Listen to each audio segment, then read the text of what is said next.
ভালোবাসার Bangladesh. Dhaka FM 90.4 tune করে আছেন, আপনার সঙ্গে আমি জুয়েল। স্বাগত সবাইকে ভালোবাসার বাংলাদেশ এই আয়োজনে। এবং আজকে দীর্ঘদিন পর মানে গত কয়েকটা এপিসোড আমরা গুরুকে খুব মিস করেছি। আজকে আমরা গুরুকে পাচ্ছি আমাদের স্টুডিওতে। তিনি বাইরে অপেক্ষা করছেন এবং কিছুক্ষণের মধ্যেই শুরু হবে আমাদের আজকের অতিথিকে নিয়ে আমাদের এই আজকের পর্বটি। আমাদের আজকের পর্বটি নিয়ে আমি আগে থেকে কিছু বলতে চাই না, শুধু জানাতে চাই কি থাকছে আজকে আমাদের সঙ্গে থাকছে হ্যাপির গল্প। আজকে আমরা প্রত্যেক এপিসোডেই তো আমরা আসলে এমন কিছু না কিছু নিয়ে আসি যেখান থেকে আসলে শেষ পর্যন্ত কিছুটা ভালো লাগার, কিছুটা খারাপ লাগার এবং লেসন এই বিষয়টি আমরা কিন্তু পেয়ে থাকি। তবে আজকের গল্প নিয়ে আমি এখন কিছুই বলতে পারছি না, আসলে কোথায় গিয়ে দাঁড়াবে নির্ভর করছে আমাদের সবার প্রিয় গুরু হিতেশামের উপরে। আমাদের সঙ্গে উপস্থিত রয়েছেন গুরু হিতেশাম এবং আমাদের আজকের অতিথি। শুরুতেই গুরু হিতেশামকে আমি একটু আগে নেড়ে বলছিলাম যে কতটা মিস করেছি আমরা। এই মানুষটি দূর থেকে কাছে থাকবার মতোই থাকেন, কিন্তু যখন কাছে থাকেন এই অনুভূতিটা আসলে খুবই পার্সোনাল। এটা আমি খুব ভালোভাবে ফিল করি। যখন উনি থাকেন এক ধরনের স্বস্তি বোধ থাকে এবং আশা দেখি, স্বপ্ন দেখান উনি। স্বাগত জানাই গুরু হিতেশামকে। দেরিতে হলেও ঈদের শুভেচ্ছা। কেমন ছিলেন, কেমন আছেন? নির্ধারিত অতিথিকে নিয়ে আমাদের আজকের অনুষ্ঠান শুরু করতে চাই। দারুণ শ্রদ্ধার সাথে স্বাগত জানাচ্ছি আপনাকে। আসসালামু আলাইকুম গুরু। ওয়ালাইকুম আসসালাম। কেমন আছেন? জি গুরু, ভালো। আপনি ভালো আছেন? হ্যাঁ, আমি ভালো আছি। এবং আপনি কোনোভাবে নার্ভাস ফিল করবেন না। দেখুন, আমার তো মনে হয় না যে কখনো আপনি স্টুডিওতে বা এরকম পরিবেশে কখনো কি কথা বলেছেন এর আগে? না, এই ফার্স্ট, এই প্রথম। কখনো কি মাইক্রোফোনে কথা বলেছেন? মাইকের মানুষ যে কথা বলেছেন কখনো? জি না, এই আমার জীবনের ফার্স্ট কথা বলা। ওকে, বিশ্বাস করুন এই প্রোগ্রামটার সাথে আমি জড়িত আছি প্রায় 14-15 বছর। এই প্রোগ্রামটা এই কারণে মূল্যবান, যেখানে যারা অনেক পারে বলতে, যারা অনেক বুঝে বেশি, যারা অনেক সুন্দর গুছিয়ে কথা বলে, তাদের চাইতে যারা সাধারণ মানুষ আপনার মতো, আপনি যেমন বললেন, এই মানুষগুলোর কথা বলার জন্য এবং এদেরই গল্প শোনার জন্য কিন্তু মুখিয়ে থাকে, কান পেতে থাকে দেশ এবং দেশের বাইরের বহু মানুষ। সেই কারণে আপনাকে সহ এই সাধারণ মানুষের জন্য আমার অনেক বেশি কৃতজ্ঞতা, অনেক বেশি ভালোবাসা। আপনার নিকনেম কি, ডাকনাম কি, কি নামে চেনে আপনাকে? আমার নাম হ্যাপি, চেনে সবাই হ্যাপি নামে। হ্যাপি, আপনাকে স্বাগত জানাচ্ছি আরেক দফা এবং অনেক শ্রদ্ধার সাথে স্বাগত জানাচ্ছি। আপনি কি কোনো কারণে নার্ভাস মনে হচ্ছে? জি না, নার্ভাস হয়ে না, কারণ এই স্টুডিও, এই প্রোগ্রাম শুধুই আপনাদের জন্য। নার্ভাস হলে আমার হওয়া উচিত যে এদের কারণে, সাধারণ মানুষগুলোর জন্যই আমার অনুষ্ঠান এত বছর ধরে মানুষ সহ্য করতেছে বা শুনতেছে। জি গুরু, আপনার প্রোগ্রাম আমি প্রত্যেক সপ্তাহে শুনি, অনেক দিন ধরে শুনি আজকে এখানে আসা। ওকে, আমি আর সময় নিচ্ছি না, সরাসরি চলে যাচ্ছে আপনার কাছে। শুনতে চাই আপনার জীবনের কথা। হ্যাপি, বলুন ছোটবেলা থেকে আপনার বেড়ে ওঠা এবং বাকি জীবনের কথা। জাস্ট আমরা যখন ছোট ছিলাম তখন হচ্ছে আমরা বেশিরভাগ আমার মাকেই পাই কাছে। যে আমার বাবাকে খুব কম সময় পেয়েছি, যে সেটা আমার বাবাকে আমরা কম সময় পাওয়ার মধ্যে আমার বাবা একটা বিয়ে করে, যে আমার মাই আমাদেরকে লালন পালন করে। আমরা 6 ভাই, ছোটবেলাতে। হ্যাঁ জি, ছোটবেলা থেকে আমরা 3 ভাই 3 বোন। যে আমাদের পাশে আমার মাই ছিল, যে তখন থেকে আমার মা আমাদের পাশে থেকে, আমরা তখন অনেক ছোট থেকে কাজ করি। আমার মা আমাদেরকে অনেক কষ্ট করে মানুষ করে। যখন আমরা একটু বুঝি তখন থেকে আমরা কাজ করা শুরু করি, যে কাজ করতে থাকি। কাজ করার কালে আমার মাও থাকে। আমার বড় আপুর বিয়ে হয়ে যায়, তখন আমার ভাইয়া, আমরা সবাই এরকম একসাথে থাকি। তখন আমার ভাইয়াও অন্যরকম একটা সাউন্ড নিয়ে টেক্সট আসছে। আমি একটু ইন্টারাপ্ট করতেছি হ্যাপি। এবং আমি যেহেতু আজকের এই প্রোগ্রামটা স্পেশালি, আজকের স্টোরিটা অন্যরকম, প্রচুর টেক্সট আসছে যেখানে সাউন্ড চেকের কথা বলছেন জাকির হোসেন, বলছেন নাজমুল হক সানি, দেন অ্যাসিস্ট্যান্ট ভাই আপনি সাউন্ডটা ঠিক করেন প্লিজ। দেন লিখছেন আরিফুল হাসান রাইহান, ভাই সাউন্ড ঠিক করেন। আরিফ লিখেছেন সাউন্ড চেক। সো আমরা এখন সাউন্ড প্রপারলি কিনা, শুনতে পাচ্ছেন কিনা একটু জানান দিন। আমরা অপেক্ষায় আছি আপনাদের টেক্সটের। সাউন্ড চেক বলতেছেন এয়ার আকাশ। যতক্ষণ পর্যন্ত সাউন্ড বলবেন না ওকে, ততক্ষণ পর্যন্ত আমাদের প্রোগ্রাম আমরা আটকায় রাখবো। ভাইয়া বৃষ্টি হচ্ছে নাকি? না, বৃষ্টি হচ্ছে না। সাউন্ড ঠিক আছে কিনা দেখেন। Your Guru is best. আচ্ছা ঠিক আছে, ঢাকা সিটি সাউন্ড ঠিক আছে কিনা বলুন।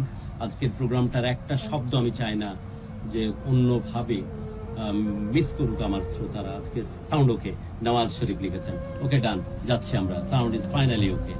এতক্ষণ কি সাউন্ড মিস ছিল? এনিওয়ে আমরা যাচ্ছি প্রোগ্রামে। হ্যাপি, আচ্ছা, ঠিক আছে। আপনি বলছিলেন যে ছোটবেলা থেকে। হ্যাঁ, তখন আমার বড় আপুর বিয়ে হয়ে যায়। বিয়ে হয়ে যাওয়ার পরে হচ্ছে আমার মাই আমাদের ভাই বোনকে নিয়ে আমরা একসাথে থাকি। তখন আমার ভাইয়া অন্য জায়গায় একটা কাজ করে। তখন আমার অল্প বয়সে বিয়ে হয়, যখন 12 বছর বয়স তখন আমার বিয়ে হয়ে যায়।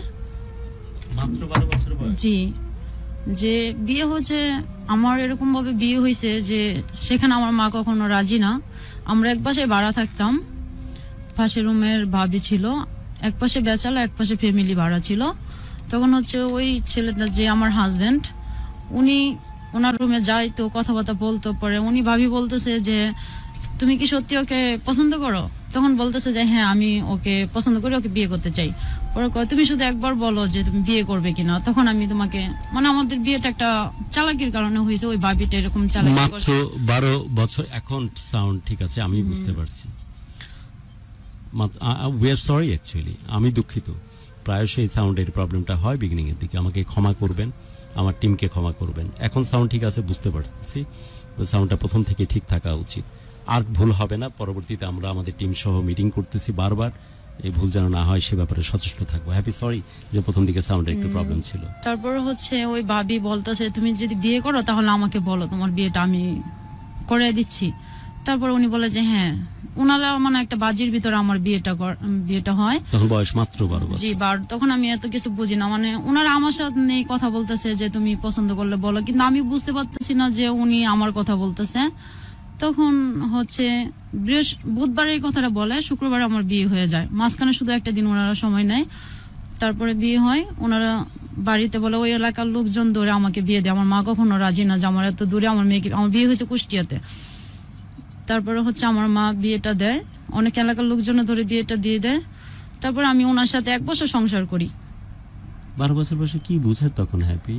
আমি আমার স্বামীর ভালোবাসা কি, স্নেহ কি, আমি কখনো এগুলো বুঝি নাই। যখন উনি আমাকে ছেড়ে চলে গেছে তখন আমার ওনার প্রতি একটা কি হয়েছে। স্পষ্ট তো মনে পড়ে কি 12 বছর বয়সে যখন বিয়ে হলো তখন কি হয়েছিল? ওরকম মানে ওরকম একটা খেলাধুলা, মানে অন্যরকম একটা নেশা থাকতো যে আমি সবসময় নিজের মতো চলবো, খাবো দাবো, ঘুরবো, খেলবো, মানে ওরকম একটা সংসারের ভিতরে, মানে জোর করে বিয়েটা পড়িয়ে দিল। এলাকার বাসর ঘর লোকজন। হয়েছিল? আমাদের বাসর হচ্ছে 1 সপ্তাহ পরে বাসর হচ্ছে। প্রথম কি তার সাথে সাক্ষাৎ 1 সপ্তাহ পরে? হ্যাঁ, আমার মা বলছে যে এই বিয়েটা হয়েছে, কিন্তু তখন রুম পাচ্ছিল না, গাজীপুর থাকি তখন, যে রুম পাচ্ছে না। তখন আমার মার কাছে আমি থাকি, ও মেসে থাকে। তারপর 1 সপ্তাহের ভিতরে একটা রুম খুঁজে তারপরে রুম ওখানে নেয়। কিন্তু আমাদের বাসর ওখানেও হয় না, আমরা দুজন এভাবে থাকতে থাকি। ওনাদের বাড়িতে যে 1 মাস পরে আমি ওনাদের বাড়িতে যাই, এভাবে আমি আইসা পড়ি, ওনার কাছে থাকি না, আমার ভালো লাগে না। উনি অনেক কথা বলে, এইসব বলে। পরে আস্তে ধীরে যাই হোক একটা মিল হয়েছে। তারপর ওনাদের বাড়িতে নিয়ে যাওয়ার পর অনুষ্ঠান করে, বড় করে অনুষ্ঠান করে। অস্বাভাবিক মনে হতো না 12 বছর বয়সে একটা মেয়ে আপনাকে? হ্যাঁ, আমার নিজের কাছে অনেক। তখন আমাকে কেউ কিছু বললে মানে আমি হাসা উড়াই দিতাম যে কি খারাপ বললো না ভালো বললো, মানে আমার ওটা ভিতরে কোনো রকমই লাগতো না যে যাক আমাকে কি বলতেছে। আমি মানে তখন গেছি শ্বশুর বাড়িতে, অনুষ্ঠান করলো, তখন যাই হোক একটু ভালো 1 বছর ওনার সাথে। তারপরে উনি অনুষ্ঠানের পরে 1 মাস পরে উনি নারায়ণগঞ্জ নিয়ে আসে আমাকে। নারায়ণগঞ্জ আনার পরে আমি চাকরি করি, উনিও চাকরি করে। চাকরি করার পরে এর ভিতরে আমার মা বাবার সাথে আর কোনো যোগাযোগ হয় না, যে গাজীপুর থেকে চলে আসার পরে, কারণ আমার মার সাথে কোনো যোগাযোগ, আমার মার তখন ফোন নেই। আর তখন আমার হাজব্যান্ডের ফোন চালায়, তখন আমার মার সাথে কোনোভাবে যোগাযোগ করতে পারি না অনেক বছর। তারপরে নারায়ণগঞ্জ আসি, নারায়ণগঞ্জ আসার পরে উনিও চাকরি করে, আমিও চাকরি করি। চাকরি করা অবস্থাতে আমার হাজব্যান্ড একটা গার্মেন্টসে কাজ করে, তখন একটা মেয়ের সাথে সম্পর্ক হয়। আমার তখন বেবি চলে আসছে, যে আমার পেটে তখন। কত বছর বয়সে আপনার বেবি আসছে? আমার বিয়ে হচ্ছে 2011 সালে মার্চ মাসে শুক্রবার বিয়ে হয়েছে। তখন বয়স 12? জি। তারপর আমার বেবি আসছে 12 সালে, 5 মাস পেরে থাকতে উনি চলে যায়। বলেন কি? আপনারা তো শুনছেন যে একটা বাল্যবিবাহ এবং তার বিয়ের 5 মাসের মাথায় আপনার আমার বাচ্চা পেটে আসে। তখন 5 মাস, 13 বছর পূর্ণ হয়নি আপনার বয়স? না। আপনি বাচ্চার মা হতে চলেছেন? জি। তারপর তখন থেকে আমার উপরে আমার স্বামী টর্চার শুরু করে, মানে আমার সাথে তখন যৌতুকের কারণে অনেক বিভিন্ন রকমের আমাকে অনেক টর্চার করে, মারধর করে। তারপরে বলে যে তোমার মা বাবার কাছ থেকে এত টাকা আনো, 2 লাখ টাকা আনো। আমি বলি যে আমার মা বাবা তো গরিব, তুমি তো জানো, মা খাইটা খায় আমার ভাই বোনদের নিয়ে। তারপরে হচ্ছে এরকম বলি, উনি কয় আমি জানি না, আমাকে টাকা আনা দাও। পরে আমাকে অনেক মারধর করে। পরে আমি গাজীপুরে যাই, আমার মাকে ওখানে পাই না আমি, যে উনি ওই জায়গা থেকে সরে গেছে। তারপরে আমি একটা নাম্বার দিয়ে আসছি বাড়িওয়ালার, যে আমার মা যদি কখনো কেউ যদি দেখেন তাহলে এই নাম্বারটা দিবেন আমার মাকে আমার যোগাযোগ করার জন্য। আর আমি ওখানে অনেকের নাম্বার নিয়ে আসি, আনার পরে মাঝে মাঝে ফোন দিয়ে পরে আমার মাকে আমি খুঁজে পাই অনেক বছর পরে। তারপরে আমি এখানে আসি, আমি বললাম যে মাকে তো পাই নাই, তা আমি এখন কি করতে পারি আপনি। তারপরে বললাম যে দেখেন আমি তো গরিব ঘরের সন্তান, আপনি যখন বিয়ে করছেন তখন বলছেন যে আমার কিচ্ছু লাগবে না, মেয়ে হলেই হবে, আপনার বাবা বলছে আপনারা বলছেন। তখন আমাকে কিন্তু ওনারা কিচ্ছু দেয় না, যে 200-300 টাকার একটা শাড়ি, ওই শাড়িটা শুধু আমাকে দিয়েছে, আর চিটিগোলার একটা নাকফুল দিছে, যে কখনো মানে জুয়েলার্স কোনো কিছু ওরকম দিয়ে হয়নি, কোনো রকম গোসলও হয়নি আমার বিয়ে যখন হয়েছে, মানে কোনো রকম খালি যে গোসল একলা গোসল করে আসো, এরকম গোসল করে বিয়ে হয়ে গেছে সন্ধ্যা 7টা বাজে। যখন এখানে আসি নারায়ণগঞ্জে, তখন আমার বাচ্চা পেটে আসার পর উনি আমাকে অনেক অত্যাচার করে। আমি বলি যে আমার মা তো টাকা দিতে পারবে না, আমি তোমার পায়ে পড়ি, আমি একটা গরিব ঘরের সন্তান, তুমি দেখে শুনে আমাকে বিয়ে করছো। পরে বলতেছে আমার অত কথা শোনার টাইম নেই, তোমাকে যেটা বলছি তুমি সেটা করো, না হলে বাপের বাড়ি হ্যাঁ 2 লাখ টাকা দেওয়া লাগবে, না হলে তুমি চলে যাও। পরে আমি বলতেছি আমি কোথায় যাব, এখন আমার কথা না ভাবেন। তখন আমি কাজ করি গার্মেন্টসে, তখন মেয়েদের মানে অনেক মন খারাপ থাকে, যে কাজ খাই না, মানে ঘরে বাজার করে না, রান্না করতে পারি না, খাইতে পারি না, না খাই এরকম অফিসে যাই। যাওয়ার পরে অনেক জি তখন অনেকে খাবার হাতে যে না ভালো লাগে না, বলতেছে যে তোর হয়তো বাচ্চা পেটে আসছে এর জন্য হয়তো বা খাইতে পারি না। তখন আমি বলি যে হ্যাঁ আমি এর জন্য খাইতে পারি না, কিন্তু সত্য কথাটা কখন তার কাছে বলি না। পরে বাসায় আসলেই খালি অত্যাচার মারামারি এসে উনি আমাকে অনেক মারধর করার পরে উনি আমাকে টাকার জন্য, পরে আমি যখন না করছি, উনি একদিন বলতেছে আজকের ভিতরে টাকা না দিলে তুমি চলে যাও, না হলে মরে যাও। তখন আমি বলতেছে আমি এটা কি বলেন, আমি কোথায় যাবো, আমার কথা না ভাবেন, আপনার বাচ্চাটার কথা ভাবেন। তখন উনি কি করে, বাচ্চাটার কথা কয় তুইও মারা যা, তোর বাচ্চাও মারা যাক, আমাকে বলতেছে। আমি কই এটা কি বলেন। পরে আমাকে এরকম কথা বলার পর আমার বাচ্চাটা 5 মাসের পেটে, তখন আমার পেটে একটা লাথি মারে এক সাইড, আমার বাচ্চাটা এক সাইড হয়ে যায়।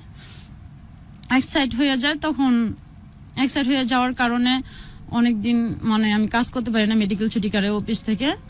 তারপরে হচ্ছে ছুটি কাটানোর পরে আমাকে লাথিদার দেয়, কিন্তু আমার তখন ব্লাড ভাঙে অনেক, কিন্তু ডাক্তারের কাছে নিয়ে যাওয়ার পরে বলতেছে সমস্যা না, এটা হয়তো বা একটু হয়েছে শেষ করে দেওয়ার জন্য। হ্যাঁ, তারপরে উনি চলে যায় কোথায় জানি, 2 দিন পরে আসে। ওই মেয়ের সাথে, ওই মেয়ে যেই মেয়ে সম্পর্ক করে, ওই মেয়ে কিন্তু জেনে শুনে আমার হাজবেন্ডের সাথে সম্পর্ক করেছে, জানে যে তার বউ আছে, তার উনি জানতো, উনি আয়শা দেখে গেছে। আর ওনার কাছে বলতো আমি ওনার ভাবি হই। পরে আমি ওনার সাথে একদিন দেখা করছি, এটা আমার দেবরও জানতো।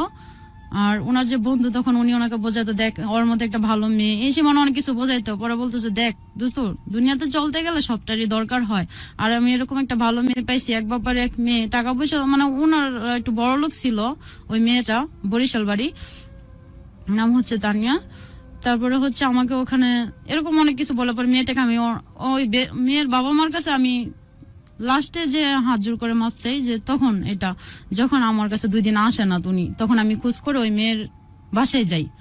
বাসায় যাওয়ার পরে উনি আমাকে বলে যে তুমি এখানে কি চাও।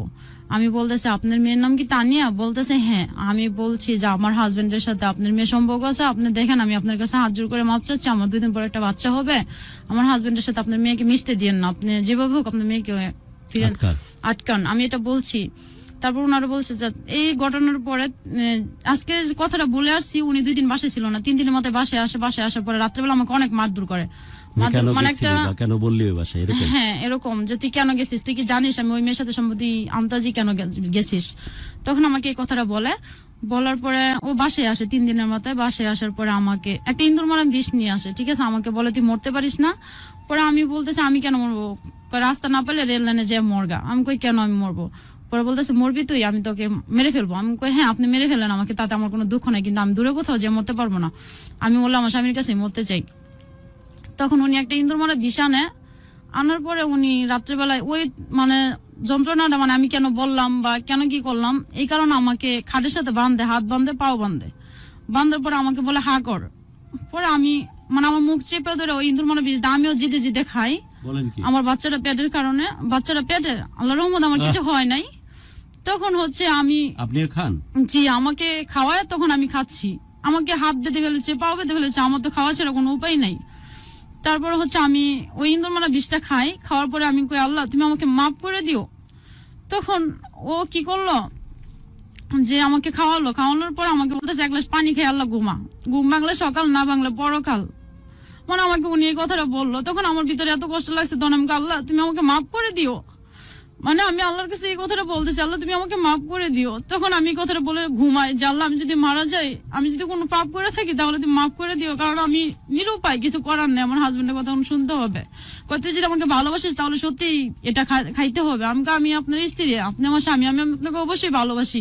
ভালো যদি না বাসতাম তাহলে আমার বাড়ি কোথায়, আপনার বাড়ি কোথায়? বিয়েটা হয়েছে, তারপর আমি এভাবে আপনি জেনে শুনে বিয়ে করছেন। তখন উনি আমাকে ওই বিষটা খাওয়ায় উনি সকাল মানে 1টা পর্যন্ত উনি থাকে, 1টার পর উনি চলে যায় ওই মেয়ের সাথে চলে যায়। উনি 1.5 লাখ টাকা ঋণ করে, 1.5 লাখ টাকা কিস্তি উঠায় ওখানে। মানে আমি জানি যে আমরা জায়গা কেনার জন্য টাকা আমাকে একবার বলছে যে তুমি শুধু একটা স্বাক্ষর দিলে হবে, কিন্তু কিসের কারণে কি আসলে বিষয়টা আমি জানতাম না। তখন হচ্ছে ওনার 1.5 লাখ টাকা উঠাইয়া উনি ওই এলাকার ভিতরে 1.5 লাখ টাকা ঋণ করে, আবার যে জায়গায় বিয়ে করে অন্য জায়গায় চলে যাও, ওই কিস্তি থেকে খাট নেয়, তারপরে হচ্ছে ফ্রিজ নেয়, মানে অনেক কিছুই নেয়। তারপরে এটা লাস্টে আমাকে ফাঁসিয়ে দিয়ে উনি আর কি চলে গেছে এখান থেকে। প্রায় 2 লাখ টাকার মতো ঋণ ছিল। যে লোকজন টাকাটা দিচ্ছে তোমাকে, হ্যাঁ আমাকে, তোমার হাজবেন্ড তুমি জানো না। আর আমার ঘরে তো তখন ঠিক মতো উনি বাজারও করে না, বলে যে তোর খাইতে মন ছিল তুই বাজার করে খা, আমাকে বাজারও করে দেন, আমি ওইভাবে চলি। তারপরে হচ্ছে উনি কি করে, উনি চলে যায়, উনি ওই মেয়ের সাথে চলে যাওয়ার পরে আমি ওনার বাপ মাকে জানাইছি। পরে ওনার বাপ মা কি এর অবস্থা পেটে থাকতে এরকম করছে, আমি ওনাকে জানাইছি। বলে যে ছেলে মানুষ এই সময় এরকম একটু করে, ওই মানে আমার সৎ শাশুড়ি, আমার আপন শাশুড়ি নেই। এরকম বলতে কি বোঝায় আমি এই কথাগুলো শুনবো, বাট আপনারা কি বুঝতে পারতেছেন, বা যারা শুনছেন এই মুহূর্তে স্পেশালি ভিডিও স্ট্রিমিং এবং আমাদেরকে ঢাকা FM 90.4 এ আমাদের নেটওয়ার্কের থ্রু দিয়ে যারা শুনছেন, বুঝতে পারতেছেন কি 12 বছর বয়সে একটা মেয়েকে একরকম জোর করে না মানে কোন রকম বুঝ সুঝ দিয়ে ওকে বিয়ে করে ফেলা। বিয়ে করার পর সে মেয়েটি কিন্তু তার মা যে জায়গায় থাকতেন সেই মাকেও সেই জায়গাতে উনি পাননি, বাট ফাইনালি জানিয়ে আসছে সে বাড়িওয়ালাকে যে মা যদি কখনো ফিরে আসে জানান দিও যে আমার তার সাথে যোগাযোগ করাটা খুব দরকার।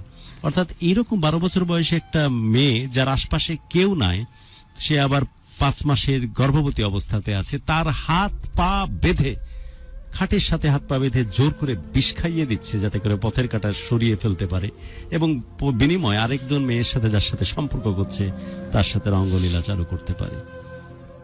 দেখুন, যারা এখন এই মুহূর্তে আমাদের সাথে স্ট্রিমিং এবং 90.4 এর নেটওয়ার্কের থ্রু দিয়ে আছেন, সো প্রত্যেকটা মানুষের জীবন অনেক বেশি প্রেসিয়াস, প্রত্যেকটা মানুষের জীবন অনেক বেশি মূল্যবান।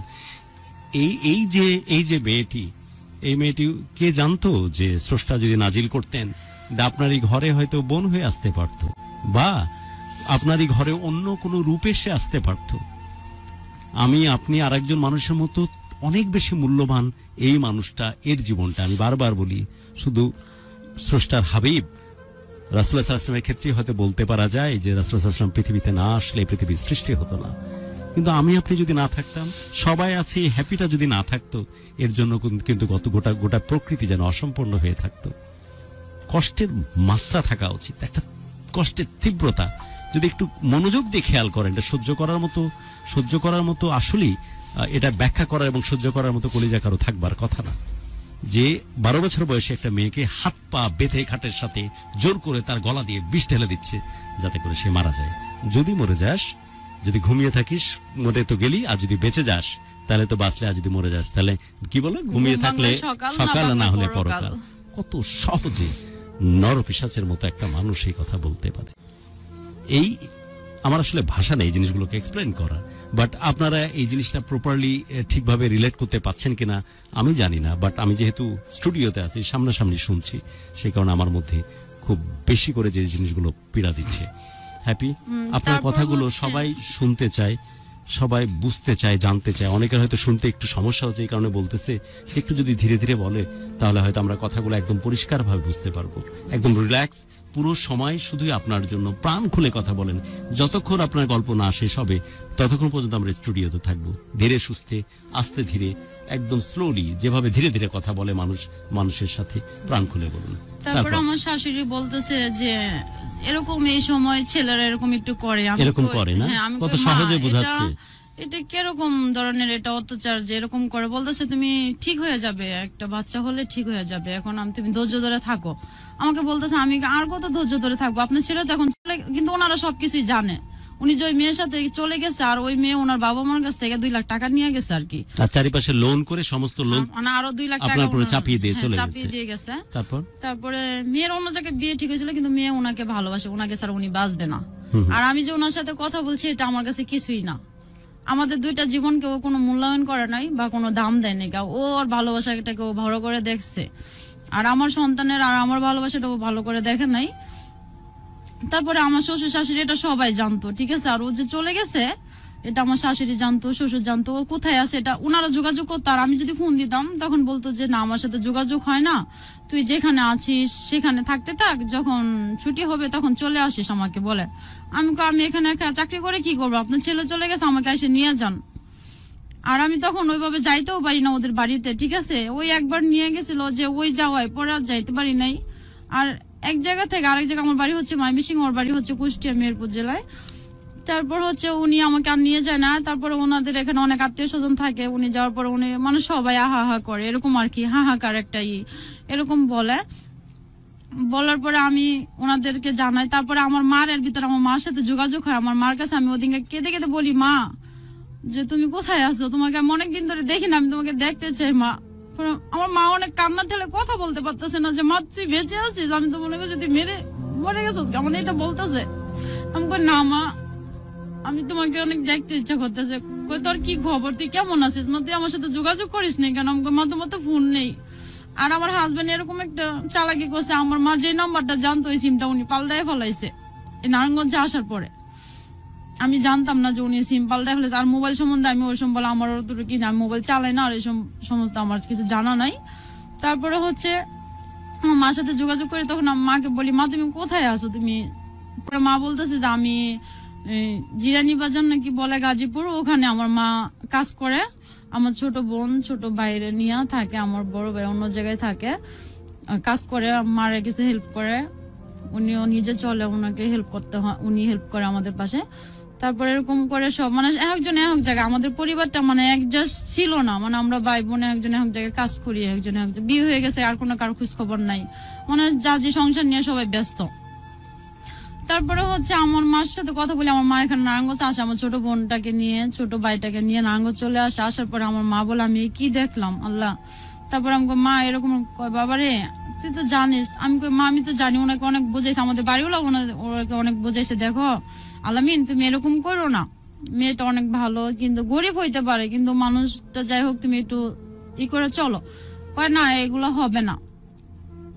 তারপরে হচ্ছে ও এরকম করার পর আমার মা এখানে আসে, পরে আমার মা আমরা এভাবে চলি। পরে আমার বেবি হয় 2013 সালে আগস্টের 17 তারিখে আমার বেবি সাইড আমার হয়, নর্মাল ডেলিভারি হয় না, আমাকে বলে যে সিজার ছাড়া হবে না। তখন তো বুঝতাম না যে সিজার হয়তো অনেক কষ্ট, অনেকে ভয় দেখাইতো। আর প্রথম আর এইসব ছিল না, আমার মাও তো আগেরকার মানুষ, তখন বলতেছে না নর্মালি হবে, আল্লাহ স্বামী তো আসেই না, উনি আমার খোঁজ খবর নিচ্ছেন না বা কোনো খরচ বা কোনো, ওনার যোগাযোগ আছে আমার শ্বশুর শাশুড়ি, ওনাদের খুব ভালো সম্পর্ক চলতেছে, এখানে আমি নাই। আর আমি ফোন দিলে বলে যে হ্যাঁ ফোন দিলে তোকে জানাবো, তোকে ফোন করে বলবো, তখন তুই আইসা পড়িস, মানে এগুলো বলে, কিন্তু আমাকে ওনারা কোনো খোঁজ খবর নেয় না। আমি ফোন দিলে মানে অনেকগুলা কথা শোনায়, কেন ফোন দিস এই সেই, মানে এরকম ভাবে কথা বলে যাতে আমি যেন ওখানে কোনো যোগাযোগ না করতে পারি। কি নাম ছেলে? আমার হাজবেন্ডের নাম হচ্ছে আলামিন। ওকে। তারপরে হচ্ছে উনি এরকম করে। তারপর আমার বাচ্চাটা হয় 2013 সালে। আমার বাচ্চাটা হওয়ার পরে আমার মনে ভিতরে এত কষ্ট, আমি ভয় পেতাম আল্লাহ আমার বাচ্চা জানি কি হয়, বেঁচে আছে না মরে, মানে এরকম লাগতো যে বুঝতেও পারতেছি না, লড়াচড়া ওরকম করতো না। ডাক্তার দেখাইতে আলট্রাসাউন্ড করে পরে তোমার বাচ্চা একটু আঘাত পাইছে, এই কারণে হয়তো 5 মাস বয়সে যে লাথি একটা খাইছি ওখানে। তারপরে হচ্ছে আমার বাচ্চাটা জন্ম হওয়ার পর আমার বাচ্চাটা ঠোঁট কাটা হয়, আলোজির বা সহকারে কাটা হয়, মানে এক নাকের এক থেকে মানে একটা কাটা হয় আলোজির বা পর্যন্ত। তারপরে আমি কই আল্লাহ, হ্যাঁ এখান থেকে একবারে আলোজির বা পর্যন্ত, তালা পর্যন্ত সব কাটা, এগুলো পুরো কাটা। হ্যাঁ শুধু নিটের, ঠিক আছে। আমার বাচ্চা দুধ খাইতে পারে না, আর কোনো কিছু খাবার দিলে নাক দিয়ে চলে আসতো।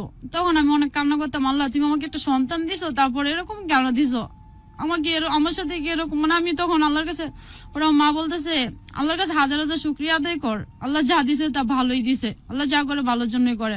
আর আমার যখন ডেলিভারি হয়েছে আমার মার কাছে একটা টাকা ছিল না, তখন আমরা খাইতে পারি, এক সময় খাইতে পারি না, এরকম একটা অবস্থা। আমার বাবা আমাদের পাশে নেই, আমার মা কোনো রকম কাজ করে রুম ভাড়া, আবার এদিক দিয়ে ঋণের জন্য ওনারা সবাই চাপ দেয়। তারপর আমার ভাইয়া কোনো রকম কাজ করে চলে এরকম, তারপরে এরকম চলতে থাকার পরে আমার বাচ্চারা হয়, তারপরে আমি অপারেশন করি। যখন বাচ্চাকে 1 বছর বয়স, তখন অপারেশন হওয়ার পরে উনি আসেন, উনি বলতেছে, মানে সারাসারির একটা কথা বলতেছে যে আমি কতদিন পর ফিরে আসে সে? উনি বাচ্চার বয়স যখন 1.5 বছর, তখন আমাদের ডিভোর্স হয়। মানে ফিরে আসে কতদিন পর? ফিরে আসে না, মানে উনি ডিভোর্সের একটা করে, আমি এখানে আবার একটা মামলা, ডিভোর্সের প্রসেস শুরু করে। আমার বাবা একটা মামলা করছিল, মানে আমরা টাকাটা, মানে টাকা মামলা তো কিছু করতে গেলে কিছু করা লাগে, কিছু খরচ করা লাগে, কিন্তু আমরা ওই খরচটাও করতে পারি নাই। আপনার বাচ্চার বয়স, মানে আপনার পেটে বাচ্চা কত মাস থাকা অবস্থাতে সে চলে যায়? 5 মাস। তারপর আর ফিরে আসে না, আর ফিরে আসে না, আর কোনো খোঁজ খবর নেয় না। আর মাঝে মাঝে আমি ফোন দিলে পরে যখন ছেলে হয়েছে, ওনাদের এলাকার লোকজন এখানে আসে, ওনারা আমাকে কিছু হেল্প করছিল। আমার বাচ্চা যখন হয়, আমার মার কাছে একটা টাকা ছিল না, ওদিনকে আমার ঘরে আমি ভাতই খাই নাই, আমার ব্যথা হচ্ছে। সকালবেলা আমার মাও না খায়, আমার ভাই বোনও না খায়া, যে তখন আমার মা কাজ করে, তখন ওই ফ্যাক্টরিটা আন্দোলনে বন্ধ হয়ে যায়, তখন অনেক কষ্টে চলি দিন।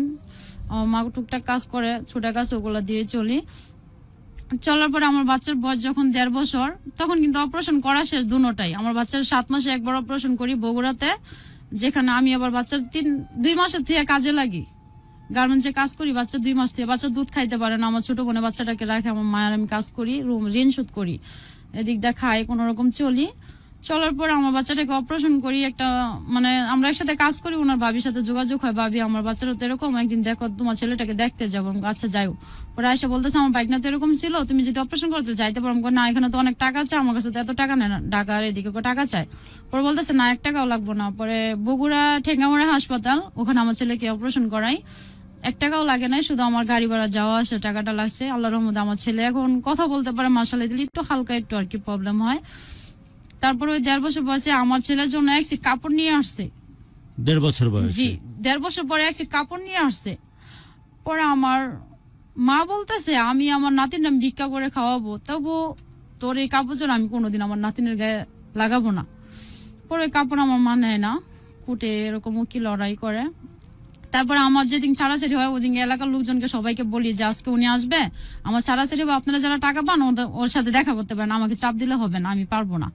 পরে বলতেছে অত কথা জানি না, টাকা পাই, টাকা দিও। পরে যে লোকটা বেশি টাকা পাইতো, ওখানে যাওয়ার পরে উনি কি করবো, উনি ওখান থেকে মানে আমাদের ছাড়াছাড়ি কাগজটা, মানে উনি উকিলে আর কি একটু চালাকি করছে, মানে ছাড়াছাড়িটা এরকম, ও খালি শুধু তালাকটা বলতেছে যে কি তুমি তালাক দিয়ে দিছো, খালি শুনলাম যে আর কোনো কিছু না। উনি সাথে সাথে বের হয়ে যায়, ওনার বাবা থাকে আর ওনাদের মেম্বার যে উনি থাকে। তারপর ওনার এলাকার লোকজন যাওয়ার পর ওনাকে পায় না, না পাওয়ার পর পরে বলতেছে তুমি মিথ্যা কথা বলছো, এই সেই। আমি বল দেখেন আমাকে যে ডিভোর্স পেপারে সাইন করছে, আর আমার বাচ্চার বয়স তখন তো 1.5 বছর, আর 7 বছর পর্যন্ত ওনারা বলছিল খরচ দিবে 1000 টাকা করে, আর ওনাকে এটাও দেয় না, শুধু আমাকে খরচ শুধু 2 মাস দিয়েছে। 2 মাস দেওয়ার পর ওনারা সিম্পলটাই হলাইছে, আমার ছেলেকে খরচও দেয় না। আমি এভাবে চলতে থাকি, আমার বাপ মা সংসারে কষ্ট করে। তখন আমার ভাই একটা কোরআনের হাফেজ, উনি নিজে এতটুকু আগাইছে, আমরা কখনো আমার ভাইকে এরকম সহযোগিতা করতে পারি নাই। উনি নিজের চেষ্টায় লেখাপড়া করে কোরআনের হাফেজ হয়েছে।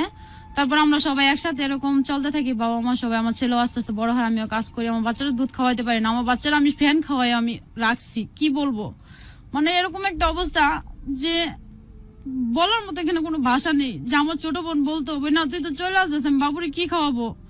পরে অল্প করে চাউল এরকম ঘোরা কইরা অল্প একটু 1 পা করে দুধ রোজনী করলে দেখা গেছে কি মাসে 600 টাকা। পরে এক ভাবি 1 মাসে দুধটা রাইখা দেয়। আমার বাচ্চা যেদিন হয়েছে সেদিন থেকে গরুর দুধ খাওয়াইতে হয়েছে, কিন্তু খাওয়াইতে পারে না, যেদিকে টানতে গেছে নাক দিয়ে বের হয়ে চলে আসছে, কিন্তু খাইতে পারে না, এরকম অনেকদিন কষ্ট হয়েছে। তারপরে কোন রকম চামিচ কোন রকম গলার ভিতরে বাজায় দেয়, মানে ও তো আমার ছোট বোন, তো ছোট, তো বাচ্চারা রাখতে পারে না। ও বাড়ালি ভাবি একটু দেখ আমরা কাজ কি করবো। পরে আমার বাচ্চার দুধ শেষ হয়ে যায়, আমি বলি যে তখন কি করবো, হাতেও তো টাকা নাই, আর কেউ আর ওই এলাকার দোকানদারা কেউ আমাদের বাকি দেয় না, বলতেছে যে টাকাগুলো পাই ওই টাকাগুলো দাও, লজ্জা করে না আবার এসে বাকি চাও। মানে এরকম ভাবে আমাদের কথা বলে, পরে আমরা আর তো কোথাও যাই না। বাচ্চাকে কি খাওয়াতেন তাহলে? দুধ নাই? দুধ নাই, ওই যে কোন রকম এক সময় খাওয়াইতে পারলে আর সময় খাওয়াইতে পারতাম না। পরে অনেক সময় দিতে আমার বাচ্চার 1 সপ্তাহ পর্যন্ত আমি ফ্যান খাওয়াই রাখছি। ফ্যান? জি, ভাতের ফ্যান খাওয়াই রাখছি আমি 1 সপ্তাহ পর্যন্ত। ওই ছেলেটাকে কি ফোনে নেওয়া যায় বারে? একটু ট্রাই করি। আমরা আপনার হাজবেন্ডকে একটু ফোনে নিতে চাই। ওনার সাথে আমার কোনো যোগাযোগ নেই। আর উনি, আমি যেই ফেসবুকটা জানতাম, উনি কি করছে আমাকে ব্লক করে দিছে। আর উনি মাসে মাসে, আর ওনার সাথে আজকে 7 বছর ধরে নাম্বার পাওয়া যায়নি? না, আজকে 7 বছর ধরে ওনাদের সাথে আমার কোনো যোগাযোগ নাই। মানে ছাড়াছাড়ি হওয়ার পরে ওনার সাথে আমি একদিনও কথা বলি নাই। আর এখন বর্তমানে উনি যে বিয়ে করছে, ওনার একটা ছেলে একটা মেয়ে, ওনাদের এলাকার লোকেদের সাথে অনেক সময়। আলামিন না ওর নাম? আলামিন আপনাকে উদ্দেশ্য করে বলছি। এখন সৌদিতে থাকে। সৌদিতে আছেন, সবকিছু মিলিয়ে তো ভালোই আছেন, বাট যেই কথাগুলো আমরা শুনছি। এখানে একটা কথা বলতে চাই আমি। ডিসেম্বরে ওনার ফেসবুক আইডিটা পাওয়ার পরে ওনাকে আমি মেসেঞ্জারে হাই হ্যালো লেখার পরে উনি কি করে যে বলতেছে কে, পরে আমি আমার ছেলের নাম লিখছি হাসানুর ইসলাম। উনি জানে যে ওনার ছেলের নাম হাসানুর ইসলাম। তখন মেসেজ দিছি যে কেমন আছো, পরে আমি লিখে দিছি আমি তোমার ছেলে হাসান, মানে আমি এটা লিখে দিছি। পরে আমার ছেলেরা দিয়া ফোনে ধরাই দিছে যে হাসান তুমি তোমার বাবার সাথে কথা বলো, দেখি কি বলে। যে একটা যাই হোক হয়তো বা যে কারণে যোগাযোগ করতেও পারে না, এখন তো সে দূরে, হয়তো বা যোগাযোগ করতে পারবে। পরে ওনাকে আমার ছেলের ফোনটা ধরাই দেই। হাসানে সালাম দেয় যে আসসালামু আলাইকুম বাবা, ভালো আছো? জি, কে তুমি? বলতেছে আমি তোমার ছেলে হাসান। কয় কোন হাসান? মানে উনি কিন্তু কথা বুঝতেছে। তারপর উনি বলতেছে কোন হাসান? তুমি কি আমার ভুলে গেছো? তুমি তো আমার কোনো খোঁজ খবরই নাও না। আমি তোমার ছেলে হাসান, আমি হ্যাপির ছেলে, আমাকে চিনো না? আমার ছেলে একটা জারিম আছে। পরে বলতেছে আম্মু আমি ওনার সাথে কথা বলবো না, মানে ফোনটা আমাকে দিয়ে দিচ্ছে আর কি। উনি ফোনটা আমাকে দিয়ে দিচ্ছে, বলতেছে যে আমি কথা বলবো না, আমি ওর সাথে জানোয়ারের সাথে কথা বলবো না। আমার ছেলে ডাইরেক্ট এই কথাটা বলে ফেলেছে। যখন বলছে যে আমাকে চিনে না, তখন আমার ছেলে কথা বলে যে আমি জানোয়ারের সাথে কথা বলবো না। আমি না বাবা একটু বলো, এরকম করতে হয় না তোমার বাবা। পরে উনি বলতেছে কি আচ্ছা ঠিক আছে। পরে আমার ছেলে বলতেছে কি যে আচ্ছা তোমাকে 2টা কথা বলি, তুমি যে বলছিলা যে আমার 7 বছর বয়স হলে নিয়ে যাবে, তাহলে এখন নিয়ে যাও না কেন? পরে বলতে তুমি তো আমার কোনো খরচাও দাও না। কই জি কি বললা?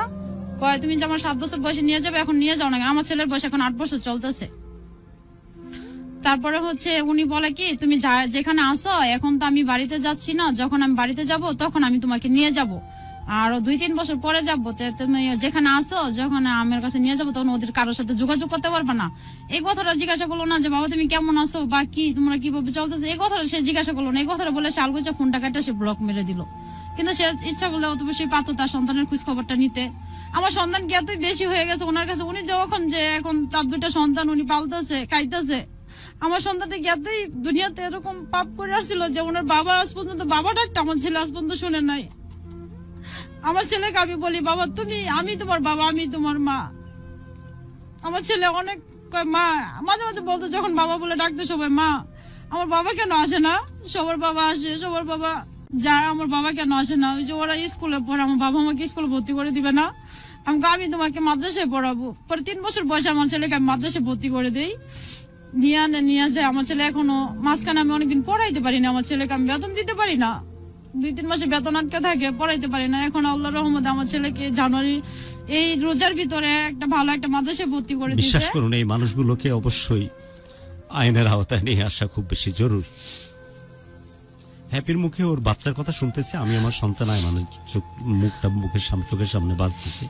আমার বিশ্বাস যে জুয়েলের ক্ষেত্রে একই ঘটনা ঘটতেছে, 12 আছে 12-এর ক্ষেত্রেও একই ঘটনা ঘটতেছে। আপনারা যারা সন্তানের বাবা হয়েছেন একই ঘটনা ঘটতে বাধ্য, কারণ হ্যাপি কোনো অভিশপ্ত জীবন নিয়ে আসেনি যে হ্যাপিকে এই জীবনটাকে মেনে নিতে হবে। আল্লাহ রাব্বুল আলামিন হয়তো নির্ধারণ করেছে হ্যাপিকে এই পরিস্থিতির ভিতর দিয়ে নিয়ে যাওয়ার জন্য হ্যাপির কোনো দোষ নাই। কত বড় অভিশপ্ত এলাহি! আমি তো চোখের সামনে দেখতেছি প্রতিনিয়তই এই নিঃশ্বাসের সামান্যতম কোনো ভরসা নাই। যে কোনো সময় যে কোনো মুহূর্তে নিঃশ্বাস একটা মানুষকে ফাঁকি দিয়ে চলে যাচ্ছে। আর দেখুন এই করোনাকালীন সময়ে এবং প্যান্ডেমিকে মানুষের জীবনতে কত বেশি আনসার্টেন সেটা একদম প্রমাণিত, পরীক্ষিত। তারপরে একটু ভালো থাকার জন্য, একটু মাস্তিতে থাকার জন্য একটা কম বয়সী মেয়ের জীবনে ইচ্ছে মতো ছিনিমিনি খেলার পর যখন ভালো লাগাটা ফুরায় গেছে আর একটা মেয়ের হাত ধরে চলে যাওয়া, আবার ধান্দাবাজি করে কোন রকমে হয়তো সে ভালো জীবন কাটাচ্ছে, সৌদি আরবে আছে যতটুকু শুনলাম। হ্যাপির এই কথাগুলো যদি সত্যি হয়ে থাকে, এর চাইতে অভিশপ্ত জীবন কি কোনো মানুষের জীবন আর হতে পারে ভাই? আলামিন, আমার এই অনুষ্ঠান আপনি হয়তো শুনতে পাবেন, ডেফিনেটলি শুনতে পাবেন। আপনার কাছে অবশ্যই আমার এই অনুষ্ঠানের আমার এই কণ্ঠস্বর পৌঁছাবে। কসম খোদার, আপনার মতো কপাল পোড়া, আপনার মতো অভাগা দ্বিতীয় মানুষ পৃথিবীতে আছে বলে আমার জানা নাই। যে সন্তানটা 5 মাস বয়সে আপনার পেটে লাথি মারছেন, তখনই হয়তো মিসক্যারেজ হয়ে যেতে পারতো, আল্লাহ হয়তো বাঁচায় রাখছে। বাচ্চাটা ঠোঁট কাটা, জিহ্বা তালু কাটা এভাবে জন্ম নিল, এবং ফাইনালি এই বাচ্চাটা আস্তে আস্তে করে বড় হচ্ছে। সে বাচ্চাটা বলতেছে যে বাবা আমার কি দোষ, তুমি আমাকে দেখো না কেন, বাবাকে বাবা বলে ডাকার সেই সুযোগ সে পায় না কেন? খুবই দুঃখজনক আলামিন। এই অভিশপ্ত জীবন, সেটা যদি সৌদি আরবের বাদশাহ ফাহাদের রাজপ্রাসাদে হয়ে থাকে, আসলে কোন রকমের কোনো অর্থ, কোন রকমের মিনিং ক্যারি করে না। অভিশপ্ত আপনার লাইফ। হ্যাপির প্রত্যেকটি কথা যদি সত্যি সত্যি হয়ে থাকে, আপনার সাথে আমরা কমিউনিকেট করার চেষ্টা করতেছিলাম, কোনোভাবে আপনার কমিউনিকেশনের মাধ্যম আমরা পাইনি। পাইলে আপনাকেও হয়তো আমি জিজ্ঞেস করতাম এই কথাগুলো সত্যি কিনা আলামিন, আপনার পক্ষ থেকে কিছু বলার আছে কিনা। আর যদি সত্য হয়ে থাকে, এর চাইতে অভিশপ্ত নোংরা কুকুরের জীবন আর দ্বিতীয়টা হতে পারে কিনা? গুরু, এখানে একটা কথা বলতে ভুলে গেছি আমি। লানতে জীবনে, ধিক্কার, ঘেন্না। কসম খোদার আমার চোখ দিয়ে পানি পড়তেছে একটা মানুষের কষ্ট শুনে। যখনই বাচ্চার কথা শুনছি, যখনই বলছে যে বাবা তুমি আমার কাছে আসো না কেন, এত 7-8 বছর হয়ে গেল একবার তোমাকে দেখলাম না কেন, আমার তুমি বাবা বলে ডাকার সুযোগ দিলা না কেন? পড়তে যায় যখন সবাই তার বাবার কাছে আবদার করে, ঝাঁপায় পড়ে, আমার সে সুযোগ হলো না কেন? কি কপাল করে এসেছে আপনার মতো নোংরা নপুংসুক এরকম চুতিয়া টাইপ একজন মানুষের ওরসে জন্ম নিয়েছে। দেখ আপনাকে, ছি। এই কথাগুলো যদি সত্যি হয়ে থাকে, যেমনটা শুনতেছি হ্যাপির কাছ থেকে, এর চাইতে লানতের আর জীবন আর দ্বিতীয়টা হতে পারে না। আপনি যদি শুনে থাকেন আমার প্রোগ্রাম, প্লিজ নক করুন। আমরা আপনার সাথে কথা বলতে চাই, আপনাকে সুযোগ দিতে চাই যে আপনার পক্ষ থেকে সত্যি কোনো ব্যাখ্যা আছে কিনা, সত্যি কিছু বলার আছে কিনা। 12 বছরের ষোড়শী রূপসী ষোলকলায় যৌবন ছোট একটা মেয়ে দেখলেন না, চকচক করলো চোখ, আর মাস্তিতে মেতে উঠলেন। 7 মাস 8 মাস 1 বছরের পর মাস্তি গেল, আর ছুঁড়ে ফেলে দিলেন। গুরু, এখানে একটা কথা বলতে ভুলে গেছি। যখন পৃথিবীর যে কর্নারে যান, কথা যদি সত্য হয়ে থাকে যে খাটের মধ্যে আপনার হাত পা বেঁধে একটা মেয়ের মুখের মধ্যে বিষ ঢেলে দিয়েছেন, কত বড় সাহস আর কত বড় মাস্তান আপনি! আপনার 14 পুরুষকে দেখে নেব। এই কথা যদি সত্যি হয়ে থাকে, আল্লাহর কসম, এই কথা যদি সত্য হয়ে থাকে, আমাদের প্রোগ্রাম অনেকেই শোনেন, এই ঘটনা নতুন করে আবার পুনরাবৃত্তি হবে, নতুন করে এটার কেস স্টাডি দেখানো হবে।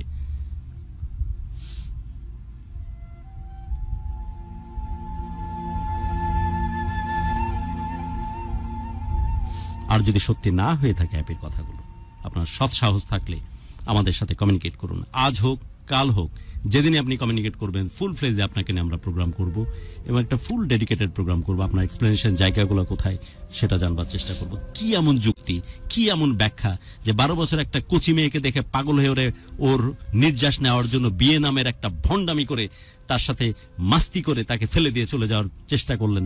5 মাসের গর্ভবতী একটা মেয়েকে লাথি মেরে সেই মেয়েটিকে শেষ করে দেওয়ার চেষ্টা করেছিলেন। হাত পা বেঁধে খাটের সাথে তার মুখে বিষ ঢেলে দিয়েছিলেন। আজ 8 বছর হতে চললো, সে বাচ্চাটি তার বাবাকে বাবা বলে ডাকার সুযোগ পায় না। এর পিছনে কি ব্যাখ্যা আছে আমরা জানতে চাই, আসলেই জানতে চাই। কারণ আমরা মিডিয়াতে কাজ করে, আমাদের উচিত বোথ পার্টকে, দুই পক্ষকে সমান সুযোগ দেয়া। যদি আপনার কাছে সত্যি কোনো যৌক্তিক কোনো না থাকে, সত্যি কোনো না থাকে, আপনার মতো অভিশপ্ত কোনো মানুষ পৃথিবীতে আর দ্বিতীয়টা আছে বলে আমার জানা নাই। সো আমি অনুরোধ করব যে প্লিজ আমাদের অনুষ্ঠান চলাকালীন সময়ে প্লিজ আমাদের সাথে কমিউনিকেট করুন এবং আমাদের সাথে যোগাযোগ করুন, অথবা আজ না হোক প্রোগ্রামের পরেও যদি আমাদের সাথে কমিউনিকেট করতে চান, সাথে সাথে আমরা তাকে নিব এবং ফুল ফ্লেজে আপনাকে নিয়ে প্রোগ্রাম করব। আপনি এটা ডিজার্ভ করেন, আপনাকে অনুষ্ঠান আমরা করতে চাই। বাট আপনার মতো অভাগা, অভিশপ্ত, নপুংসুক, আবারও বলতেছি, মিডিয়াতে কথা বলা ভালো হয় না। যদি কথাগুলো সত্যি হয়ে থাকে, আপনার মতো চুতিয়া মানুষ পৃথিবীতে আর দ্বিতীয়টা নাই। হ্যাপি, তারপর বলেন। আমাকে একটু ব্রেক নিতে পারে, আমার নিজেরই কেমন যেমন লাগতেছে। একটু ছোট্ট বিরতি নিচ্ছি, 1 মিনিটের বিরতি, এখনই ফিরে আসছে। আমার নিজেরই একটু অস্বাভাবিক লাগতেছে। প্রিয় শ্রোতা, আপনি শুনছেন ঢাকা FM 90.4 এবং আজকের ভালোবাসার বাংলাদেশ। আমি শুরুতে বলেছিলাম যে সবই তো আনপ্রেডিক্টেবল এবং কোনো কিছুই আমরা ক্যামেরাটা এদিকেই রাখি, কোনো সমস্যা নেই। আমাদের এই অনুষ্ঠানে আমরা ঠিক আগে থেকে বলতে পারি না আজকে হ্যাপি, আমরা হ্যাপিকে দেখতে পাচ্ছি স্ক্রিনে আমাদের ঢাকা FM 90.4 এর পেজে এবং ঢাকা FM ইউটিউব চ্যানেলে। গুরু আসলে গুরু তো গুরুই, প্রতিটি গল্প, প্রতিটি কথা, প্রতিটি মানুষের সঙ্গে মিশে যাওয়া এবং গল্পের ভেতরে যাওয়া, বিস্তারিত অনুধাবন করা এবং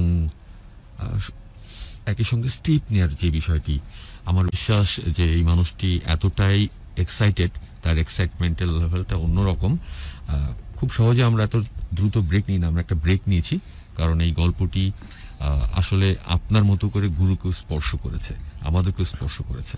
আমরা স্বল্প একটা বিরতি নিয়ে আবার ফিরে আসছি 11টা বেজে 58 এই মুহূর্তের সময়। আপনি শুনছেন ঢাকা FM 90.4 ভালোবাসার বাংলাদেশে। আজ হ্যাপি রয়েছে, আমাদের এই স্ট্রিমটি শেয়ার করুন যারা বেশি বেশি। আসলে কোনোভাবে এই জিনিসটাকে সামাল দেওয়া বা এই জিনিসটাকে কন্ট্রোল করাটা সম্ভবপর হয়ে উঠতেছিল না। কেন জানি আমার বিশেষ করে বাচ্চা হওয়ার পর এবং বাচ্চাকে নিয়ে আমি প্রায়শই বলি যে এই জিনিসটা হওয়ার পর যেটা হয়েছে আমার, যে কারো ক্ষেত্রে যখন তার বাচ্চা রিলেটেড কোনো কিছু শুনি তখন একদম ট্রমাটাইজড হয়ে যায় আমি। যেই কারণেই হয়তো এই প্রবলেমটা হয়েছে, আমি তার কথা শুনতে শুনতে, তার ছেলের কথা শুনতে শুনতে এই জিনিসটা মেনে নেওয়াটা আমার জন্য একটু অন্যরকম হয়ে গেছে। আমি সরি যে আমার এইভাবে পরিস্থিতি যাই হোক না কেন, তারপর আমার এইভাবে কথা বলা ঠিক হয়নি। একটা শব্দ ক্যাটেগরিক্যালি আমি 2বার ইউজ করেছি, আমি সাধারণত এরকম শব্দে যাই না, বাট চলে আসছে। বাট তারপরেও বলবো, আমি ছেলেটার সাথে কথা বলতে চাই, এই ছেলেটার সাথে সত্যি আমি কথা বলতে চাই। আমার বড় বেশি জানতে ইচ্ছা হয় যে মাস্তির জন্য পৃথিবীতে তো বহু রাস্তা খোলা আছে। নিজের সেক্সুয়াল ডিজায়ারনেস, অর্থাৎ আমরা যারা একটু বহু ভালো লাগায় তুষ্ট হতে চাই, এর জন্য কিন্তু অনেকগুলো পথ খোলা আছে। এর জন্য তো বিয়ের প্রয়োজন পড়ে না। আপনি আপনার মতো করে আপনার ক্যারিজমা দিয়ে অনেক ছেলে, অনেক মেয়ে অনেক ছেলের সাথে মাস্তিগিরির সাথে যোগাযোগ করতে চায়, মাস্তিগিরি করতে চায়, করুন, কোনো বাধা নেই।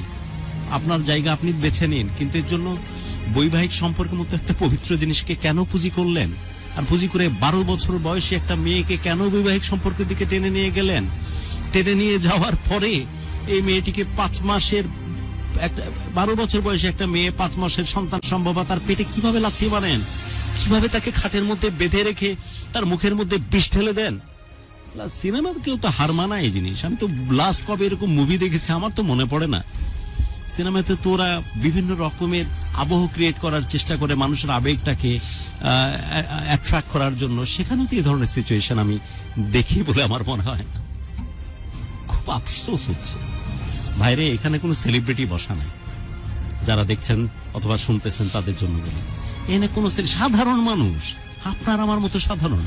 আমরা বাঙালি, আমাদের আবেগের জায়গাটা এত ভোতা হয়ে গেছে, আর আমাদের ভালো লাগা মন্দ লাগার আমাদের সময়গুলোকে নিয়ে চলে গেছে কিছু নোংরা মানুষ,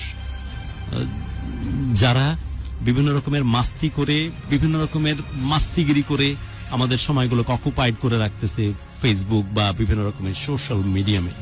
কিন্তু এই মানুষগুলোর কথা কে বলবে? এই মানুষগুলোর হয়ে এই ভাবনা কে ভাববে? আমাদের আসলে আবেগের জায়গাটা এত বেশি ভোতা হয়ে গেছে ইদানিং কালে, যতক্ষণ পর্যন্ত আমার ঘরে ঘটনা না ঘটতেছে আরেকটি ঘটনা আমাদেরকে প্রভাবিত করতেছে না। বাট আপনার আমার প্রভাবিত হওয়া উচিত। এটি কিন্তু সমাজের বাস্তব রূপ রিপ্রেজেন্ট হচ্ছে আপনার কাছে। বাংলাদেশের ভেতরে যার একটা কদর্য বাংলাদেশ, তারই একটা রিপ্রেজেন্টেশন হচ্ছে হ্যাপি থ্রু দিয়ে। নাম তো হ্যাপি, কিন্তু কষ্টের সমস্ত কোটা পূর্ণ এই মেয়েটির ক্ষেত্রে। বলছিলেন বাচ্চা কথা বলতেছিল তার বাবার সাথে, এক পর্যায়ে বাচ্চা ক্ষিপ্ত হয়ে যায়, বলছে ওই জানোয়ারের সাথে আর কোনোদিন কথা বলবো না, সে আমার বাবা হতে পারে না। সেই ছেলে তো খুব দিব্যি ভালো আছে, আলামিন, রাইট?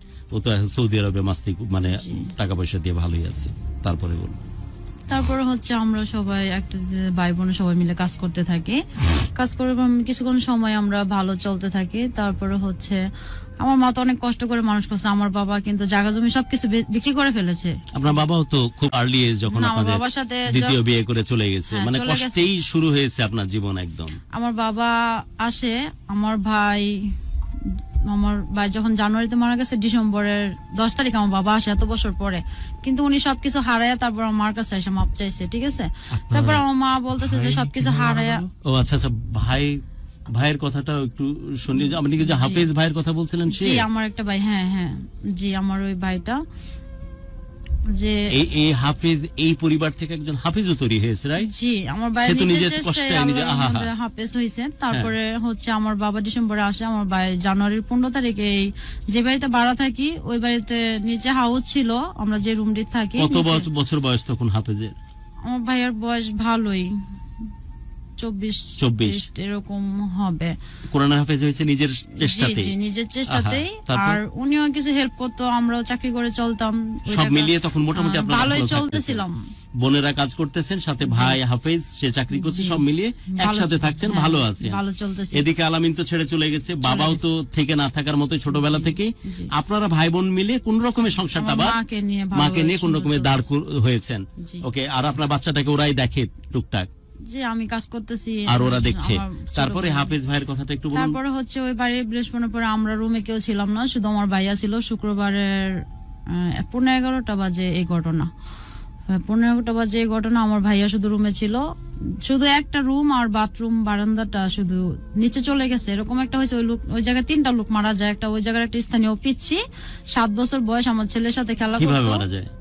ওই বিস্ফোরণের বিল্ডিং রুম মানে কোনো কিছুই থাকে না, যে শুধু একটা দেওয়াল থাকে আর 4টা দেওয়াল থাকে। বিস্ফোরণটা হয় কিভাবে? নিচে হাউস যে ওখানে, হ্যাঁ হ্যাঁ ওখানে গ্যাস হয়ে ওটা ব্লাস্ট হয় পুরো বাসা। ওটা মানে গ্যাসটা বাড়ানোর মতো কোনো ওনারা কোনো কিছু করে নাই। হ্যাপি আমার যতদূর মনে পড়ছে এটা মিডিয়াতে আসছে, রাইট? টেলিভিশন মিডিয়াতে পত্র পত্রিকাতে এসেছিল নারায়ণগঞ্জে। তারপরে হচ্ছে এরকম হওয়ার পরে আমার ভাইয়ের নাম হচ্ছে সুয়েল রানা। তারপরে হচ্ছে ওনার এরকম হওয়ার পরে উনি মারা যায়। তারপর আর অন্যান্য লোকেদের ক্ষতি হয় কিন্তু আহত হয়, কিন্তু আমার ভাই আর ওই পিচিটার একটা ওনাকে চিনি না অন্য জায়গার। তারপরে মারা যাওয়ার পরে ওই বাসার 3 জন মারা যায়, তার মধ্যে আপনার ভাই একজন, সেফটি ট্যাঙ্ক ব্লাস্ট। জি আর ওখানে এই ঘটনাটা ঘটার পরে এটা আমরা মিডিয়াতে আমরা খুব পারফেক্ট ভাবে জুয়েল জিনিসটাকে কভার করেছে। প্রত্যেকটা টিভি চ্যানেল এবং বিভিন্ন ইলেকট্রনিক প্রিন্ট মিডিয়াতে এটাকে কভার করা হয়েছিল। সরকারের পক্ষ থেকে কোনো অনুদান? জি না। ওই বাড়ির পক্ষ থেকে কোনো অনুদান? জি না, কিচ্ছু না। না। আর ওই বাড়িটা ছিল 2 ভাইয়ের নামে, এক পাশে ওনার এক পাশে ইনার। আর যে ঘাটা আপনারা মনে হয় রিলেট করতে পারছেন যারা আমরা এখন এই মুহূর্তে আমাদের সাথে যুক্ত আছেন। সেফটি ট্যাঙ্ক ব্লাস্টে কতদিন আগের ঘটনা এটা? এটা জানুয়ারির 15 তারিখে, অর্থাৎ এখন থেকে তো মে চলতেছে, এখন 4 মান্থস ব্যাক নারায়ণগঞ্জের একটি বাসাতে সেফটি ট্যাঙ্ক বিস্ফোরণে 3 জন মানুষ মারা যায়, অনেকে আহত হন। এটি যখন প্রয়োজন হয়েছে টিআরপি বাড়ানোর জন্য অনেকেই কিন্তু সেই জিনিসগুলোকে কভার করেছেন।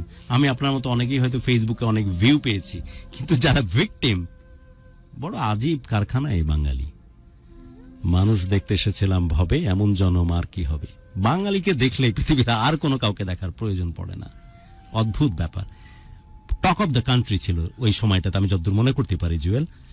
Any print media, electronic media, Facebook সয়লাভ হয়ে যাচ্ছে, ইস এরকম ব্লাস্ট হয়েছে, মারা গেছে একজন হাফেজ, মারা গেছে, সব আসছে। কিন্তু বাট দিন শেষে রেজাল্ট কি? রেজাল্ট হচ্ছে একটা কানাকড়ি পয়সাও আপনাদের অনুদান হিসাবে দেয়নি কোনো তরফ থেকেই না। শুধু প্রচারই হয়েছে, ভিউ হয়েছে, যারা যাদের মতো করে হয়তো টিআরপি বাড়িয়েছে, কিন্তু রেজাল্ট হচ্ছে কেউ কোনো পয়সা পায়নি। আমি গভর্নমেন্টের প্রসঙ্গ বাদই দিলাম। ওই বাড়ির যে মালিক, যার গাফলতির জন্য, অবহেলার জন্য দিনের পর দিন সেফটি ট্যাঙ্ক হয়তো ক্লিয়ার করেনি, পরিষ্কার করেনি, গ্যাস হয়ে জিনিসটা হয়তো ব্লাস্ট হয়েছে, তারাও কিন্তু কোনো ক্ষতিপূরণ বা কোনো টাকা পয়সা দেয়নি। ওনাদের 2 ভাইয়ের নামে বাড়ি ছিল, এক পাশে ওনার এক পাশে আর কি ওনার, পরে ওনারা ঠেলাঠেলি করো আর কি, যে এই তুমি দাও গো, তুমি দাও কিন্তু কোনো কিছু ফাইনালি গত 5 মাসে একটা পয়সা পাওয়া হলো না, পাওয়া হয়নি। তারপর হচ্ছে এভাবে চলতে থাকে। আমরা পুরো বাংলাদেশ আর দেশের বাইরে থেকে কিছু দীর্ঘ নিঃশ্বাস ফেলছি। তারপর হচ্ছে আমরা এরকম চলতে থাকি। তারপর আমার বড় আপু যে ওনার সাথে আমাদের সম্পর্ক, যে আমরা যে কাজ করছি। মোহাম্মদ রাজীব লিখেছেন, গুরু তুমিও বাঙালি, এক ফোর্স আমি বাঙালি। যে মুহূর্তে আমরা বাঙালি আমাদের কথা বলতেছি, সেই মুহূর্তে আমাকে মাথায় রেখেই বলতেছি, আমি সহ আমাদের পরিবর্তন হওয়ার অনেক বেশি জরুরি, অনেক বেশি প্রয়োজন আছে। যা আমাদের ভালো, যা আমাদের স্বকীয়তা, তা তো ভালোই, বাট যা আমাদের খারাপ দিক সেটা অ্যাডমিট করা, অ্যাকনলেজ করার যদি সাহস না থাকে, তাহলে আমাদের মতো অভাগার কপাল পোড়া কেউ না। এগুলো আমাদের ভুল, এগুলো আমাদের অন্যায়।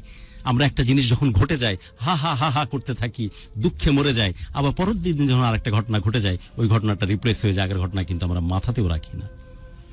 সো অফকোর্স আমি বলতে চাচ্ছি যে আমি সহই বলছি যে এটার জন্য আমাদের রিগ্রেট হওয়া উচিত। জি, তারপর জি ওরা তখন আমরা হচ্ছে আমার বড় বোনের সাথে আমরা জাস্ট মানে আমার বড় বোন তো স্বামীর বাড়িতেই, তারপরে আমরা যে কিছু টাকা জমাইছিলাম এর ভিতরে, মানে ওই আমার হাজবেন্ড যে টাকাটা দিছিল ওই ঋণ শোধ করছিলাম, কিছু টাকা বাকি ছিল, পরে ওনারা মাফ করে দিছে। তারপর আমরা ভাই বোনেরা কাজ করে 2 লাখ টাকার মতো জমাইছিলাম, আর 2 লাখ টাকা আমরা কিস্তি উঠাইছিলাম। তো এই টাকাটা কি করে আমার বড় বোন, এটা বহু কষ্টে আপনি 2 লাখ টাকা কাজ করে জমাইছেন। আচ্ছা, 2 লাখ টাকা হচ্ছে কিস্তির মাধ্যমে লোন নিয়েছেন, টোটাল 4 লাখ টাকা কালেক্ট করেছেন। কি জমি কেনার জন্য না কিসের জন্য? জি জমি কেনার জন্য, কারণ আমার মা অনেক বিয়ে হয়ে আসে পর থেকে অনেক কষ্ট করছে, আমার বাবা অনেক খারাপ ছিল। তারপরে হচ্ছে 4 লাখ টাকা আমরা মানে 2 লাখ টাকা জমা ছিল, আর 2 লাখ টাকা কিস্তি উঠে মাসে 26,000 টাকা, কারণ আমরা 2 বোন কাজ করি, ভাইয়া তখন ছিল। কিন্তু আমার ভাইয়া মারা যাওয়ার পথে কষ্টটা বেশি হচ্ছে, তো উনিও কিছু হেল্প করতো, আমরাও চলতাম। যাই হোক টুকটাক করে অনেক কষ্ট করে গুরু 2 লাখ টাকা জমাইছি, যে কষ্টের টাকা কি বলবো, মানে ওখানে 4 লাখ টাকা হয়েছে। আমার বড় বোন হচ্ছে কি করছে, আমাদেরকে বলছে কি ঠিক আছে আমি কিনা করেছেন এই 4 লাখের জন্য, ওভারটাইম করেছেন, ফ্যাক্টরিতে দিনের পর দিন কাজ করেছেন, ছোট ভাইকে লেখাপড়া করেছি, সবকিছু দিক দিয়ে 2 লাখ টাকা লোন করলেন, 2 লাখ টাকা আপনারা কষ্ট করে অর্জন করলেন, সবাই মিলে এবার চিন্তা করতেছেন একটু টুকরা জমি কিনে কোনোভাবে মাথা গোঁজার ব্যবস্থা করব।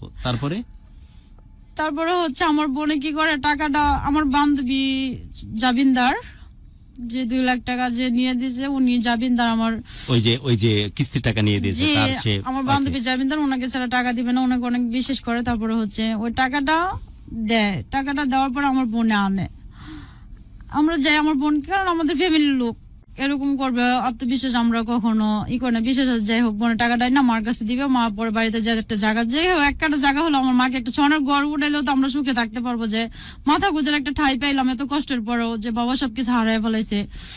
তারপরে হচ্ছে আমার বড় বোনে কি করে, ওই 4 লাখ টাকা নিয়ে পালিয়ে যায় একটা ছেলের সাথে, যে একটা ছেলের সাথে উনি পালায় যায়, উনি সৌদিতে চলে যায়, যাওয়ার অনেকদিন পরে যোগাযোগ করে যে এরকম যে আমি চলে যাই, আমাকে মাফ করে দিও। পরে বললাম যে আমাদেরকে মেরে দিয়ে গেলি না কেন?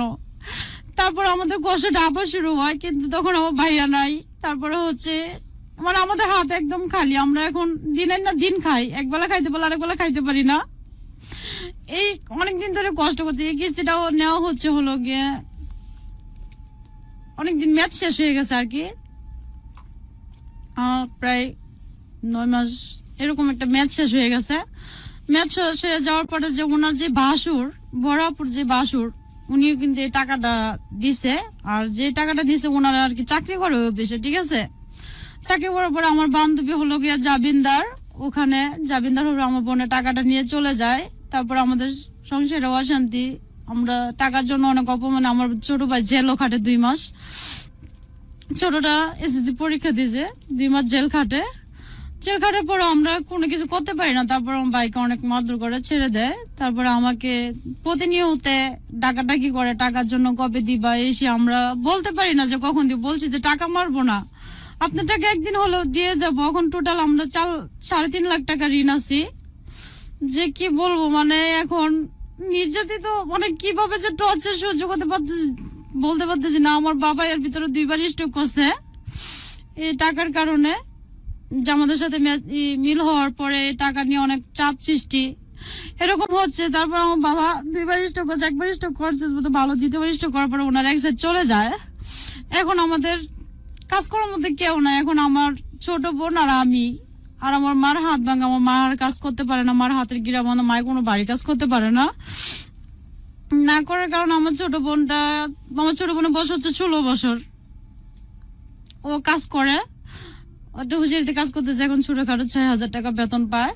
আমরা এভাবে একবেলা খাইতে পারলে আরেকবেলা খাইতে পারি না, ঠিক মতো বাবা ট্রিটমেন্ট নিতে পারতেছি না, নিজেরা চলতে পারতেছি না, সবকিছু মিলে মানে এরকম একটা অবস্থা। আর উনি যে টাকাটার জন্য আমাকে প্রতিনিয়ত মানে এরকম একটা টর্চার ওনারা সময় দেয়, এরকম তাদের সাথে এরকম একটাই করে। আমার বরাবর বাসুরে বলে যে টাকাটা দেও, না হলে আমার সাথে এরকম মানে ওনার সাথে শারীরিক এরকম কিছু করতে বলে। আমি বলি যে না, তখন উনি বলে যে যদি এরকম কিছু করো তাহলে টাকাটা দেওয়ার জন্য অনেক সময় দেওয়া হবে তোমাকে। আমি বলি যে না, আমি আপনার টাকা যখন পারবো তখন দিয়ে দিব, কিন্তু টাকা মার যাবে না। তখন হলো হ্যাঁ, আমাকে আর আমার ওই বান্ধবীকে বাসার ভিতরে আটকে রাখে, ফোন করে নিয়ে আটকে রাখে। আমার বান্ধবীর বাচ্চার বয়স হচ্ছে 6-7 মাস, তখন আমি বলি যে আমার বান্ধবীকে ছেড়ে দেন, আমাকে আটকে রাখার অর্থাৎ সমস্যা নেই। বান্ধবী যে জামিনদার হয়েছিল সে জি, কারণে তাকে আটকে রাখে। জি। তখন যে লোকটা টাকা দিছে আর আমার বড় বোনের বাসরটা, যে উনি আমার সাথে সবচেয়ে খারাপ এখন পর্যন্ত করতেছে। তারপরে হচ্ছে মাঝখানে অনেকদিন নিয়ে এরকম অপমান, বিভিন্ন রকমের কথা বলে, আমাকে মারে, আমাকে লাত্তি মারে, যখন খুশি তখন গেলে যে টাকা দিতে পারছি এরকম এরকম, মানে আমরা এখন কিছু বলতে পারি না।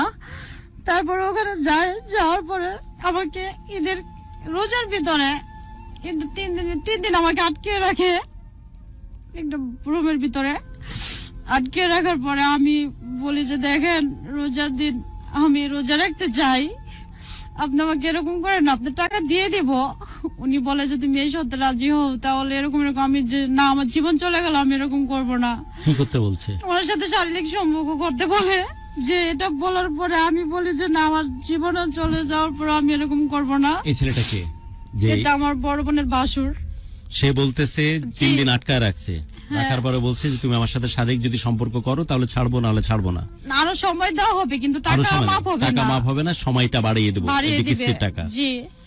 তারপরে এরকম বলার কারণে আমি বলি যে না। তারপরে ওখান থেকে কোন রকম পরে লোকজন যায়, আমি কোন রকম ওখান থেকে আসি।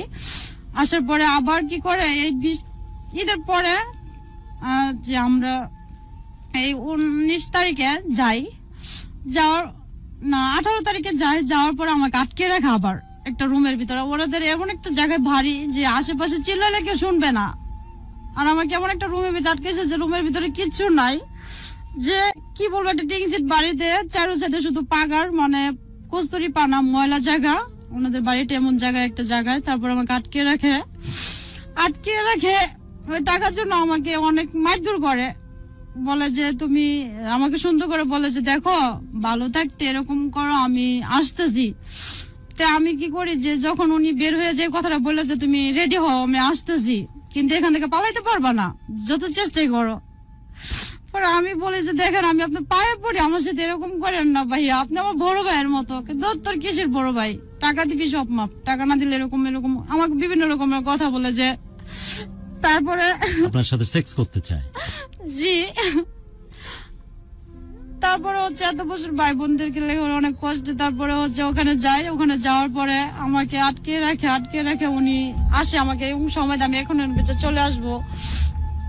আর ওনার কিছু রেকর্ড ছিল, উনি আমার ফোনটা ফালাই দিছে ময়লা পানিতে, যে ওনার কোনো প্রমাণ যেন আমি কোথাও যেন না দেখাতে পারি। তারপর উনি আমার ফোনটা পানিতে ফালাই দেওয়ার কারণে আমি কোনো প্রমাণ বা কোনো কিছু দিতে পারি না। তারপরে আমি ওখান থেকে পালানোর জন্য অনেক চেষ্টা করি। তারপরে ঘরে একটা শাবল থাকার কারণে আমি ওই টিংটারে কোন রকম একটু ছেদ্রি করে মানে বাঁচতে চাইতেছি যে এখান থেকে আমি পালাইতে পারি কিনা, না হলে তো উনি আজকে যে কথা বলে আমাকে হয়তো মেরে ফেলবে। যে তখন আমি কি করি যে ওখান থেকে বাঁচার জন্য আমি একটুখানি টিংটা বের হইতেছি, তখন উনি আমাকে এসে দেখে ফেলে। আমার এক পা চলে গেছে ওই পারে, আর এক পা হচ্ছে এই পারে। তখন উনি আমাকে পায়ের ভিতরে পাওয়া দিয়ে ধরে, আরেকটা লোক আমি চিনি না, আরেকটা লোক আমাকে টেনে ধরে রেখেছে এক পায়ের ভিতরে, আরেকটা পায়ের ভিতরে আমাকে সিগারেটের আগুন দিয়ে আমার পা পুড়িয়ে দেওয়া হয়েছে। তারপরে আমাকে এমন ভাবে মারছে, আমার পা নিয়ে আমি এখন হাঁটতে পারি না, আমার পা ফুলে গেছে, আর সিগারেটের আগুন দিয়ে আমার পা পুড়িয়ে ফেলছে।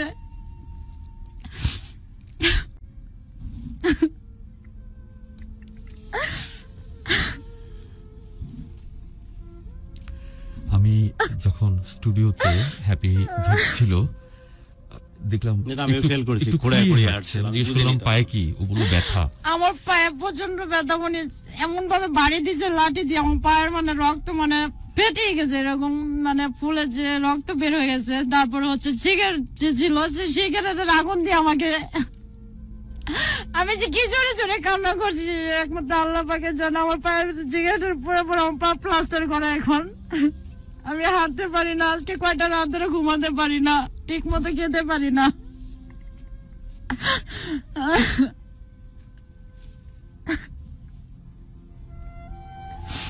উনি আমাকে এরকম করে অত্যাচার করছে, ওনার টাকা দিল আমাকে ছেড়ে দিবেন, না হলে এরকম দিনের পর দিন আমাকে টর্চার করতেছে, আমি বাঁচতে পারতেছি না। তারপরে 15 তারিখ ডেট দিছে টাকার জন্য। আমার বাবা একটু কথা, এখন কাজ করার মতো কেউ নাই আমার ফ্যামিলিতে, একমাত্র আমি। আমার যে ছোট ভাই ছিল উনি আমাদেরকে ফেলে চলে গেছে। উনি আমাদের এরকম ঝামেলা দেখে পালাই দিয়ে চলে গেছে। এখন শুধু আমার মা, আমি, আমার ছোট বোন আর আমার সন্তান আছি। আর আমার যে বোনটা চলে গেছে ওই বোনের সন্তান একটা আমাদের কাছে রেখে গেছে, যে টাকা নিয়ে পালাইছে। জি, ওই সন্তানটাকে আমাকে পালতে হয়। বাহ বাহ বাহ বাহ বাহ বাহ। উনি কোনো খোঁজ খবর রাখেন না, বাবা ওনারা স্বামী স্ত্রী দুজনে পালাইছে, কিন্তু আলামিন 12 বছর বয়সী একটা না বলা একটা মেয়েকে তাকে তার মতো করে মাস্তি করে ফেলে দিয়ে চলে গেছে। আর একটা হচ্ছে মায়ের পেটের বোন, সে তার সাথে মাস্তি করে চলে গেছে। মেয়েও তো এখন সৌদি আরব, না আপনার বোন? সৌদি আরবে হাজবেন্ড ওয়াইফ সুখের সংসার পাচ্ছে এবং তার এক সন্তানকে মানুষ করতেছে। এখন দুটি সন্তানকে আমার মানুষ করতে হচ্ছে। একটা হচ্ছে নিজের পেটের সন্তান যাকে ফেলে দিয়ে চলে গেছে তার বাবা, আরেকজন হচ্ছে চোর, ছাচ্ছর এবং চিটার, তার মায়ের পেটের বোন, সে 4 লাখ টাকা মেরে দিয়ে চলে গেছে সৌদি আরবে, দিব্যি জীবন কাটাচ্ছে, আর সেই সন্তানকে পালতেছে এই আমাদের হ্যাপি। এখন আমার কাজ করার মধ্যে কেউ নেই আমার ফ্যামিলিতে। আমার বাবা এক সাইড স্টক চলে গেছে, আমার বাবার এক সাইড। এখন আমার বাবা প্যারালাইজড, জি, স্টক করেছে টাকার কারণে। উনি যা আগে কাজ করতে এখন কিছুই করতে পারেন। এখন আমি ছাড়া কেউ নাই ফ্যামিলিতে কাজ করার মতো, সবাই পালাইতে চলে গেছে। কিন্তু আমার বাপ মারে আমি ভালোবাসি দেখে আমি যেতে পারি না কোথাও। কেন আপনি এত ভালো? জানি না, আমার বাপ মাকে আমি কোনোদিন পালাতে পারবো না। আমার মা অনেক কষ্ট করে আমাদেরকে মানুষ করছে। আমার ভাইটাকে এত কষ্ট করে লেখাপড়া করেছে, উনিও চলে গেছে আমাদের কাছ থেকে। এখন আমার বোনটা অনেক অসুস্থ, যে অ্যালার্জিতে সারা শরীর ফুটে গেছে। তারপরে এত কষ্টে 1 টাকার ওষুধ খাওয়াতে পর্যন্ত পারি না আমরা। আর আমার ছেলেকে লেখাপড়া কি করাবো? একটা লোক ভর্তি করে দিয়েছিল মাদ্রাসায়, ওই লোকটা এই রোজার 15 তারিখে মারা যায়, রোজা 10 রোজায় ভর্তি করে, সে 20 রোজায় মারা যায়। আমার ছেলের মাদ্রাসায় এই কালকে থেকে মাদ্রাসায় দিয়ে আসতে হবে। ও ভালো একটা মাদ্রাসায় ভর্তি করে দেয়, জানি না লেখাপড়া করাতে পারবো কিনা।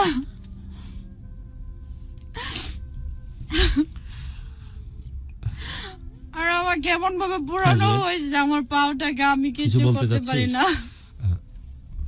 অবাক হয়ে যাচ্ছে না, অবাক মানে এত শকিং, মানে শকিং মানে কি, আমি প্রতিটি মুহূর্ত আসলে শক। তুই শকড হচ্ছিস আর আমি অবাক হচ্ছি অন্য কারণে, যে আমরা তো অনেক কিছু পাওয়ার পরও আমাদের পাই পাই খাই খাই ভাব যায় না। মেয়েটা কি কল্পনা করতে পারি? এক হচ্ছে 12 বছর কিন্তু ও জ্ঞান বুদ্ধি সেভাবে হয়ে ওঠে না, সে অবস্থাতে একজন মাস্তিখোর তাকে ফেলে দিয়ে চলে গেল। আবার মায়ের পেটের বোন 4 লাখ টাকা যেটা বলতেছে, সে 4 লাখ টাকা মেরে নিয়ে সৌদি আরবে কিন্তু স্বামী নিয়ে ভালো আছে, তার আবার একটা বাচ্চা, তাকে পালতে হচ্ছে। বাবা প্যারালাইজড, মা এখন সেভাবে আর কাজ করতে পারে না, বোনটা যেটা আছে সেই বোনটার অবস্থা খারাপ, সবগুলো দেখতে হচ্ছে তাকে এবং দেখবে তাকে। কেন আপনি, আপনার মধ্যে এরকম চিন্তা আসেনি যে আমার তো মূল্য বুঝেনি, গুরুত্ব বুঝেনি, আমিও কাউকে বিয়ে করি বা কাউকে ভালোবাসি? আমার জীবন আমি কখনো আমার হাজবেন্ড চলে যাওয়ার পর আমার ভিতরে কখনো ভালোবাসা কি জিনিস আমাকে অনেক অফার করেছে, কিন্তু আমি বলছি না, আমার ফ্যামিলিটা এরকম, আমার ফ্যামিলি দেখতে হবে, আমার বাবা নেই পাশে, আমি আমার ফ্যামিলির পাশে থাকতে চাই। এই জন্য আমার ফ্যামিলির কাছে আমার ছেলেকে নিয়ে অনেক কষ্ট করে থাকছি, এখনো থাকতেছে। আমার বাপ মাকে আমি অনেক ভালোবাসি, এর জন্য থাকতে, আমার বাপ মার জন্য অনেক কিছু করতে চাই, কিন্তু মার সুখের জন্য অনেক কিছু করতে চেয়েছিলাম, কিন্তু আমার বড় বোন সবকিছু হারিয়ে ফেলে। দেখি আমি তো আসলেই কথা বা ভাষা হারাচ্ছি। আপনার এই ওভারঅল আপনি যেমন সেই বিষয়টা দেখে, যে আমি জুয়েল বা অন্য কেউ কতটুকু পারতো এই পরিস্থিতিতে থাকলে আমার জানা নাই। আমি তো পারতাম না, জুয়েল তুই পারতি কিনা জানি না, খুবই এবং অকল্পনীয়। দিন শেষে সেও একজন মানুষ, তারও মন চায়, তারও ভালো মন্দ জানতে বা দেখতে বা বুঝতে মন চায়। প্রতি মানুষ বিট্রে করতেছে এবং তার রেসপন্সিবিলিটি দিনের পর দিন টেনে যাচ্ছে মেয়েটি। অস্বাভাবিক, অস্বাভাবিক। বন্ধুরা, গুরু, আমার বন্ধুদের সঙ্গে একটু কথা ছিল, আমাদেরকে যারা শুনছেন এবং এই লাইভ স্ট্রিমটি যারা দেখছেন, দয়া করে স্ট্রিমটি শেয়ার করুন আপনার ওয়ালে, যারা ফেসবুকে আমাদের স্ট্রিমটি দেখছেন, সবাই জানুক যে আমরা আসলে কত কি জানি না। আজকে এমন অনেক ঘটনা হ্যাপির সঙ্গে ঘটে গেছে, হয়তো আমাদের অনেকেরই কাছে তা ফার্স্ট টাইম। আমরা এই ঘটনাগুলি রেডিওতে আনবার যে উদ্দেশ্য, এইরকম ঘটনা যে ঘটে এবং অহরহ ঘটছে সেটা ছড়িয়ে দেওয়া, আর এই ছড়িয়ে দেওয়ার দায়িত্বও কিন্তু রয়েছে আপনার। প্লিজ এই লাইভ স্ট্রিমটি শেয়ার করুন। হ্যাপির জন্য তো দোয়া, ওর জন্য অনেক শুভকামনা আমরা গুরু দেখতে পাচ্ছি। সবাইকে অনেক ধন্যবাদ আসলে। এবং আমি কিছু টেক্সট এই ফাঁকে নিয়ে নিতে চাই, যে মানুষ কিভাবে রিয়্যাক্ট করতেছে। আমি আসলে কথা হারিয়ে ফেলেছি বিধায় অন্যরা কিভাবে রিয়্যাক্ট করতেছে, কে কি বলছে, এটা আমি জানতে চাই। ওকে, হাফেজ আহমেদ শফি সালাম জানিয়েছেন। MH ফাহিম মাহমুদ ভাইয়া সবাইকে কি উদ্দেশ্য করে বলছি। আচ্ছা, মাদ্রাসার নামটা অনেকে জানতে চাইছে। আসসালামু আলাইকুম, কেমন আছেন? মানুষ করো বোন, তোমাকে দিনগুলো তোমার অনেক সুখী হবে। ছেলেটাকে মানুষ করার কথা বলেছেন নাজমুল হক সানি, সামনের দিনগুলো ভালো হবে এমনটাই বলেছেন। নওয়াজ বলেছেন যে কিছু একটা ভুলে গেছেন, সেটা বলতে চাইলেন কিন্তু বিরতি হয়ে যায়। আমি আসলে একটু অন্যরকম ভাবেই আসলে গল্প শুনে ট্রমাটাইজড হই, একটু সময় নিই।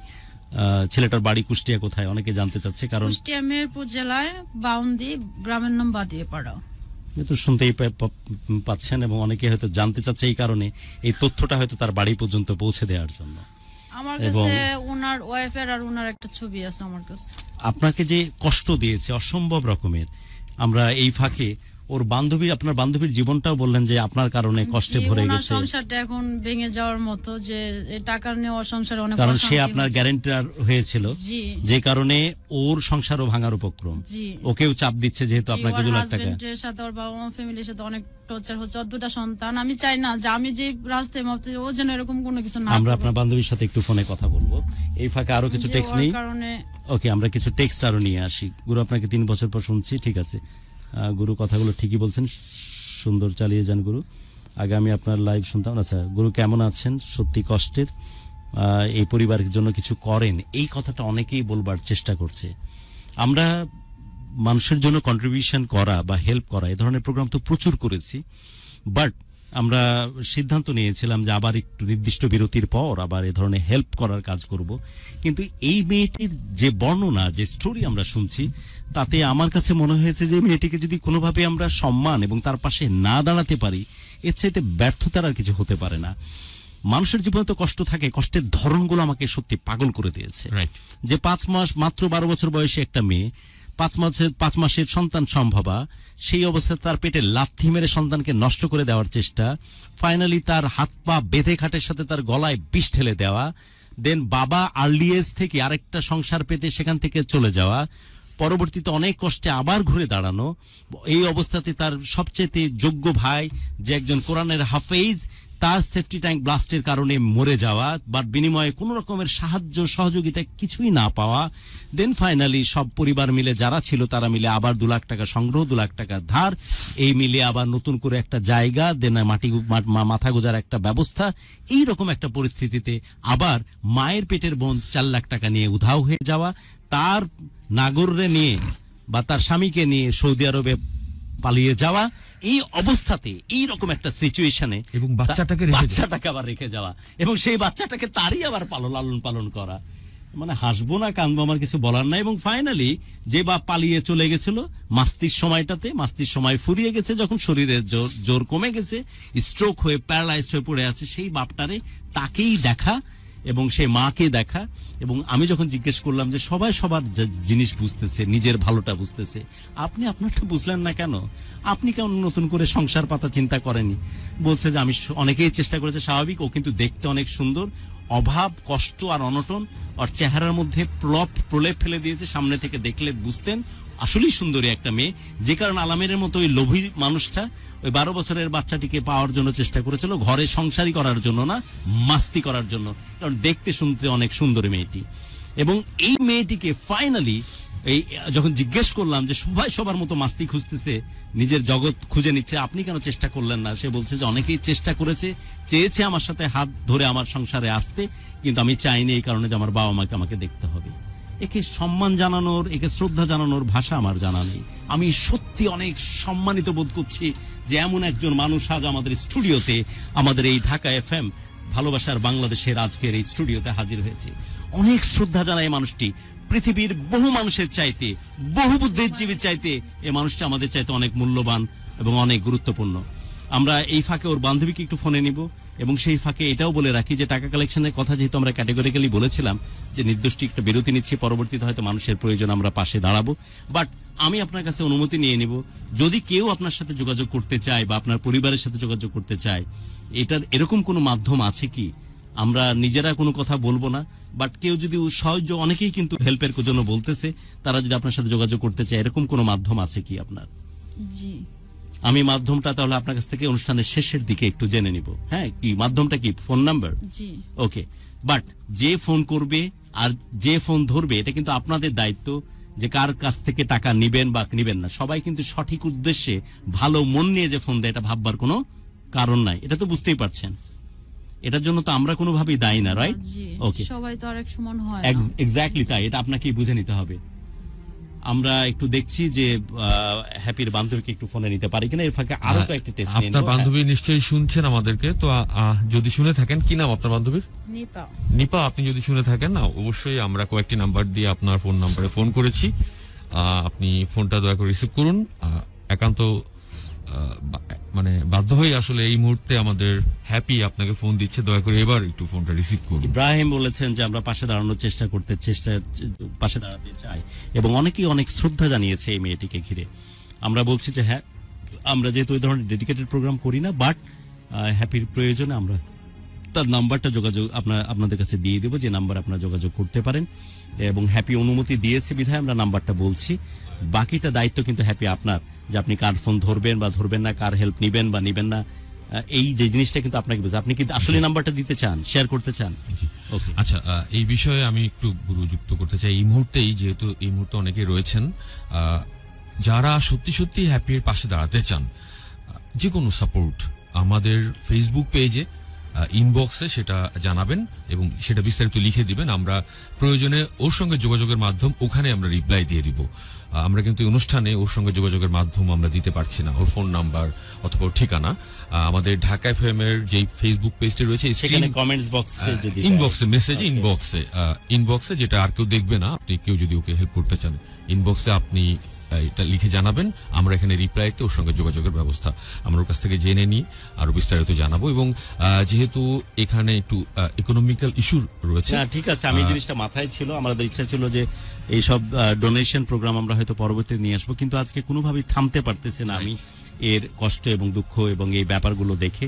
অসম্ভব। সবচেয়ে বড় কথা হচ্ছে ওর প্রতি আমার সম্মান বোধটা আমার অনেক বেশি বেড়ে গেছে, যে আর কাহাতা কষ্ট পেলে একটা মানুষের কষ্টের কোঠা পূরণ হয়, আর কত কষ্টে একটা মানুষ নীল হয়ে যায়, আর কত কষ্ট পাওয়ার পরও সে ভাঙে না। সে বলে যে আমার কোনো রকমের জীবন নতুন করে ভালোবাসা কোনো কিছুর প্রয়োজন নাই, আমি বাবা মায়ের জন্য বাঁচতে চাই। এবং সেই বাবার কথা বলছে যে বাবা কিন্তু তাদের কার্লিয়া যে ফেলে দিয়ে চলে গেছে। সেই বোনের কথা বলছে, তার মধ্যে একজন বোন তাদের আজ যে কপাল পুড়ছে তার জন্য সবচেয়ে দায়ী। সমস্ত টাকা মেরে নিয়ে চলে গেছে সৌদি আরবে, তার সন্তানকে পালতেছে সে। তারপরও তার ধৈর্যচ্যুতি নাই, সবকিছুর বিনিময়ে এই সংসারটাকে ভালো রাখতে চায়। কারণ ওর নামই হ্যাপি, ওর গুরু দায়িত্ব সবাইকে হ্যাপি রাখা। এক্স্যাক্টলি, অবিচার আসলে ওর সঙ্গে। একদমই তাই।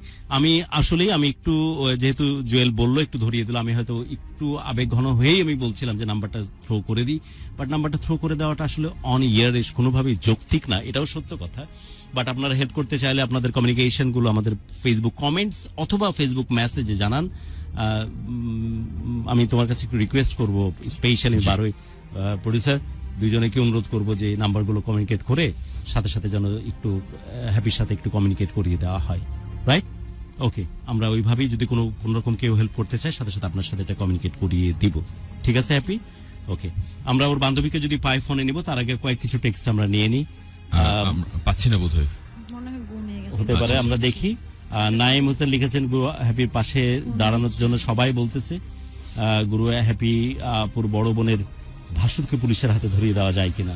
আমরা কি এবার ভাসুরকে একটু ফোনে নেওয়ার চেষ্টা করতে পারি, যদি আমাদের ক্যারেক্টারের সাথে কোনোভাবে প্রাসঙ্গিক না, বাট আমরা শুধু একটা জিনিস জানতে চাই। বাংলাদেশ ল এনফোর্স এজেন্সির অনেকেই আমাদের অনুষ্ঠানটি শোনে। আপনার নাম্বার তো আমাদের কাছে আছে, 12 আমাদের কন্ট্যাক্ট নাম্বারও তার কাছে আছে। খুব বেশি যদি প্রবলেম হয়, খুব বেশি যদি বাড়াবাড়ি হয়, আমরা যেন ল এনফোর্স এজেন্সির সাপোর্ট। হ্যাঁ, জোরেই বলো, শুনি। কি অবস্থা ওখানে, কি বলেছে? আমি থানাতে গেছিলাম যে আমাকে এরকম টর্চার করা হচ্ছে, আমাকে সময় দেওয়া হচ্ছে না। আমি ওখানে যাওয়ার পরে আমার বড় অপর বাসু ওখানে কিভাবে জানি না যে আমি থানাতে যাই। এটা ফতুল্লা থানা, কিন্তু ওই পুলিশটার নাম মনে নেই, কিন্তু চেহারা দেখলে ইন্সপেক্টরের নাম্বার তো আছে আমাদের কাছে। তারপরে আমি ওখানে যাওয়ার পরে আমাকে আমি বলতেছি যে উনি স্টুডিওতে কথা বলতে চাই কিনা, যে দেখেন আমার এই সমস্যা, আপনি আমাকে যেভাবে, উনি আমাকে অনেক টর্চার করতেছে, কিন্তু এভাবে তো আসলে ঠিক না। আর এখন করোনা কালে একসময় খাইতে পারি একসময় খাইতে পারি না, যা সত্য তাই। উনি কি বলেছেন, পুলিশের অফিসিয়াল কি বলেছেন জানি না। পরে বলতেছে কি তুই আমার নামে মামলা করতে আসিস, তো সাহস তো কম না। আমি কই কেন, আমি আপনার নামে মামলা করতে আসবো না, আপনি আমার সাথে যেরকম কয় টাকা দিয়ে দে তোর সাথে আমি কিছুই করবো না। আমি কই টাকার জন্য কি আপনি আমাকে এর জন্য এরকম এরকম করবেন, আমাকে মারে, যে বিচ্ছির ভাষায় বকাবকি করে আমাদের এরকম করে। তারপরে হচ্ছে মনে করেন যেগুলো বলার পরে আমি ওখানে যাওয়ার পরে থানাতে যাই। থানাতে যাওয়ার পরে ওখানে আমার নামে মামলা করতে আসিস, উনি হাসতেছে। তারপরে আমাকে মানে কোন রকম ওখানে যাই, পরে বলতেছে ওনাকে চিনিস? আমি কই হ্যাঁ ওনাকে চিনি। পরে তুই ওনার নাম জানিস? আমি কই হ্যাঁ জানি, সুহেল। পরে বলতেছে কি যে হ্যাঁ সুহেল, তুই যে আমার নামে মামলা বলতেছে, তুমি যখন মামলা করতেছ ওকে চিনো? আমি কই হ্যাঁ চিনি। পরে বলতেছে যে ওর নামে তেমনি 114টি মামলা আছে, ওর নামে কোনো মামলা নেওয়া হবে না, আর উনি হচ্ছে মুক্তিযোদ্ধা সন্তান বলে ওনার মামলা নেওয়া হবে না। কেন? আমি কি আমার আজকে কোনো হেল্প, আমার আশেপাশে কেউ নেই, আমি একাই মানে লড়তে চেয়েছিলাম কিন্তু আমি পারি নাই। কিন্তু ওখান থেকে আমাকে উনি কোনো কথা বলতে দেয় না, উনি আমাকে টেনে ওখান থেকে নিয়ে আসে। আনার পর উনি আমাকে এরকম বলে, মানে উনি অনেক ভালো ব্যবহার করে। পরে উনি 2-3 দিন যাওয়ার পর উনি আবার সেই আগের মতো আবার এরকম করতেছে, এরকম চলতেছে। উনি আমাকে কয়েকদিন পর ডাকে, মানে এরকম কিছু বলে যে উনি যেটা বললো ইঙ্গিত কিছু আর কি। পরে আমি বলি যে না, আমার জীবন চলে যাবে তবু আমি হ্যাপি কখনো এই কাজ করব না। কারণ আমরা ইসলামী শরীয়ত যেমনই হোক যে আল্লাহর একটা যে বিশেষ করি, আল্লাহ যেন এরকম কোনো কাজ যেন কাউকে না করে, আর আমার মতো এরকম কেউ যেন কোনো পরিস্থিতির শিকারে যেন কেউ যেন এরকম না হয়। আমি নিজে বাঁচতে চেয়েছি, নিজে হেল্প মানে নিজে সাহস করে ওখানে গিয়েছিলাম, কিন্তু আমাকে উনি কথা বলতে দেয় না। ওখান থেকে নিয়ে আসেন, ওখান থেকে নিয়ে আসার পরে আর আমরা যে টাকাটা নিছি কিস্তিতে, ওনার সাথে ওনার হাত আছে, ঠিক আছে। উনি কিছু কথা কম বলে ওনাকে দিয়ে আর কি আমাকে টর্চার করা, মানে ওনার উপরে যাতে কোনো না দোষ পড়ে। আর এই মাসের 15 তারিখ ওনাকে ডেট দেওয়ার, টাকা দেওয়ার ডেট ওনারাই দেয়। টাকা যে না দিতে পারি আমার কাছে কি হবে, মানে আমি নিজেও জানি না যে আমার, আর আমি কি বলবো। এই যে 20 তারিখ আমি চলে আসছি ওখান থেকে পালিয়ে, আর বাসায় প্রতিনিয়ত যাচ্ছে। আর আমার পাওয়ার আমি কি বলবো, আমি বাসায় বলে বোঝাতে পারবো না। আমি হাঁটতে পারি না, আজকে কয়টা রাত ধরে আমি ঘুমাতে পারি না। আমার এখানে আমি আজকে আসছি, আমার পায়ের যন্ত্রণা, আমি এখানে বসে থাকতে পারতেছি না। আমি কি বলবো, মানে আমার পায়ে এত যন্ত্রণা করতেছে যে বলার মতো কোনো নাই। প্লাস্টার করা, তারপরও কি বলবো, ঠোসাগুলো গেলে গেছে, তারপরে পাটা ফুলে মোটা হয়ে গেছে, মানে কি বলবো, মানে এরকম একটা অবস্থা। তারপরে ওনাদের সাথে কোনো যোগাযোগ হতো, মনে আমাকে এরকম করছে কয়েকদিন আগে। আমি বাঁচতে চাইছিলাম, পালাইতে চাইছি, দেখে আমাকে এরকম করছে, কয় তোকে এরকম জায়গায় মারবো তুই যেন কাউকে না দেখাতে পারিস। উনি আমাকে এই কাজটা করার পরে উনি মাঝখানে একদিন আননোন একটা নাম্বার দিয়ে ফোন দেয়, ওই নাম্বারে আমি ওনাকে ফোন দিয়ে আর পাই না। উনি একসময় এক নাম্বার দিয়ে ফোন দেয়, মানে ওনাকে আর দ্বিতীয়বার ফোন দিলে আমি পাই না। আর ওনার আজ পর্যন্ত না হয় 114টি সিম পাল্টাইছে উনি। ওনার পেশা কি, উনি কি করেন? ওনার পেশা, উনি আগে ওনাদের বাড়ি কিন্তু গাজীপুর, উনি এখানে চাকরি করতো, ঠিক আছে। জানি না কিভাবে স্থানীয় লোকেদের সাথে চলে, মানে একটা অন্যরকম একটা হয়ে গেছে। ক্ষমতা তিনি দেখান। এমনিতে কি করেন, কোনো পেশা আছে নির্দিষ্ট পেশা? আমি জানতাম চাকরি করে, আর আমরা ওনাদের সাথে কথা বলি না, আর ওনাদের সাথে যাই না। কিন্তু টাকার কারণে উনি আমাকে এরকম বলে যে কের কাছে বললে কিন্তু আমি কই শোনেন, আমি অনেক একা অনেক যুদ্ধ করেছি, কিন্তু আমি বাঁচার জন্য চেষ্টা করছি। এখন আমি না পারতে, এখন আমি কি বলবো, মানে আমি অসহায়। মানে আমার এই 15 তারিখে যে টাকা আমি নিজে সুইসাইড করার মতো আমি নিজে বেছে নিয়েছিলাম যে আমি মারা যাবো। একদমই না। কিন্তু তখন আমার মার কাছে আমি বলি, মা তোমাদের কষ্ট আমার ভালো লাগে না। আমার মা বলে তোর কষ্ট আমি আর কত দেখবো, আমি মা হয়ে আমি কিছু করতে পারতেছি না। আর আমি চাই, আমার মার চোখের সবচেয়ে বড় কষ্ট হচ্ছে মার চোখের পানি।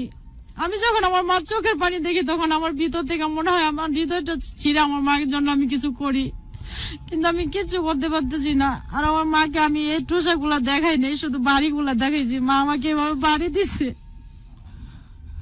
আমার মা যদি দেখতো তাহলে আরো কষ্ট পেত। আমি ডাক্তারের কাছে, মহিলা ডাক্তারের কাছে যাই, আমি পা প্লাস্টার করে এসেছি।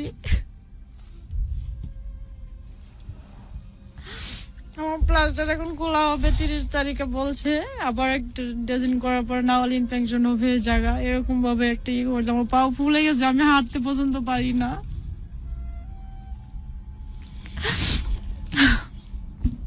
আমরা আস্তে আস্তে একদম অনুষ্ঠানের শেষ দিকে, আমি জুয়েল একটু পরামর্শ করে নিই কি কি হতে পারে, কি কাজ আমরা করতে পারি। আমরা কিছু ভিডিওর কথা বলা হচ্ছিল যে জায়গাগুলোতে ওই মানে ওই ধরনের অ্যাবিউজ হয়েছে, ফিজিক্যাল অ্যাবিউজ হয়েছে, সেই জিনিসগুলো থাকার কথা, ওগুলো আমি একটু এদিকেই মানুষের সাথে করলেই হবে। আমরা একটু শেয়ার করতে চাই। এবং ওর ফোন থেকে আমরা প্লে করে সেটা শেয়ার করি, Okay. আমরা অফিসিয়াল স্ট্রিমে প্লে না করি, ফোন থেকে প্লে করে দিই। ওকে, ভিডিও একটা সামনে ছবিও আছে। ছবিটা একটু দেখি। এটা এটা কার দ্বারা আগুনে ছ্যাক দেওয়ার কথা বলতেছে? এটা কি? আমার পা প্লাস্টার করা। আচ্ছা, এটা হচ্ছে প্লাস্টারের ছবি। আর আপনার এইটা কোথায়? সিগারেটের আগুন দিয়ে পোড়ানো এসব এখানে বলছিলেন? এটার ভিতরে আমার পা প্লাস্টার করে দিয়েছে, যেরকম ভাবে ঠোসাগুলো গেলে গেছে, মানে জামার সাথে লাগলে আমার অবস্থা খুব খারাপ হয়ে যায়। ওকে, প্রথম কথা হচ্ছে যে এই মেয়েটির প্রশ্নে শ্রদ্ধা জানানোটা আমাদের পক্ষে আসলে, ফাটা ছবি আছে। আচ্ছা আমরা দেখি কোনো ছবি বা কোনো ভিডিওস এই রিলেটেড। যদি প্লাস্টারের ছবি আমরা অলরেডি দেখেছি, আমরা ফিজিক্যালিও দেখেছি তার পা প্লাস্টার করা।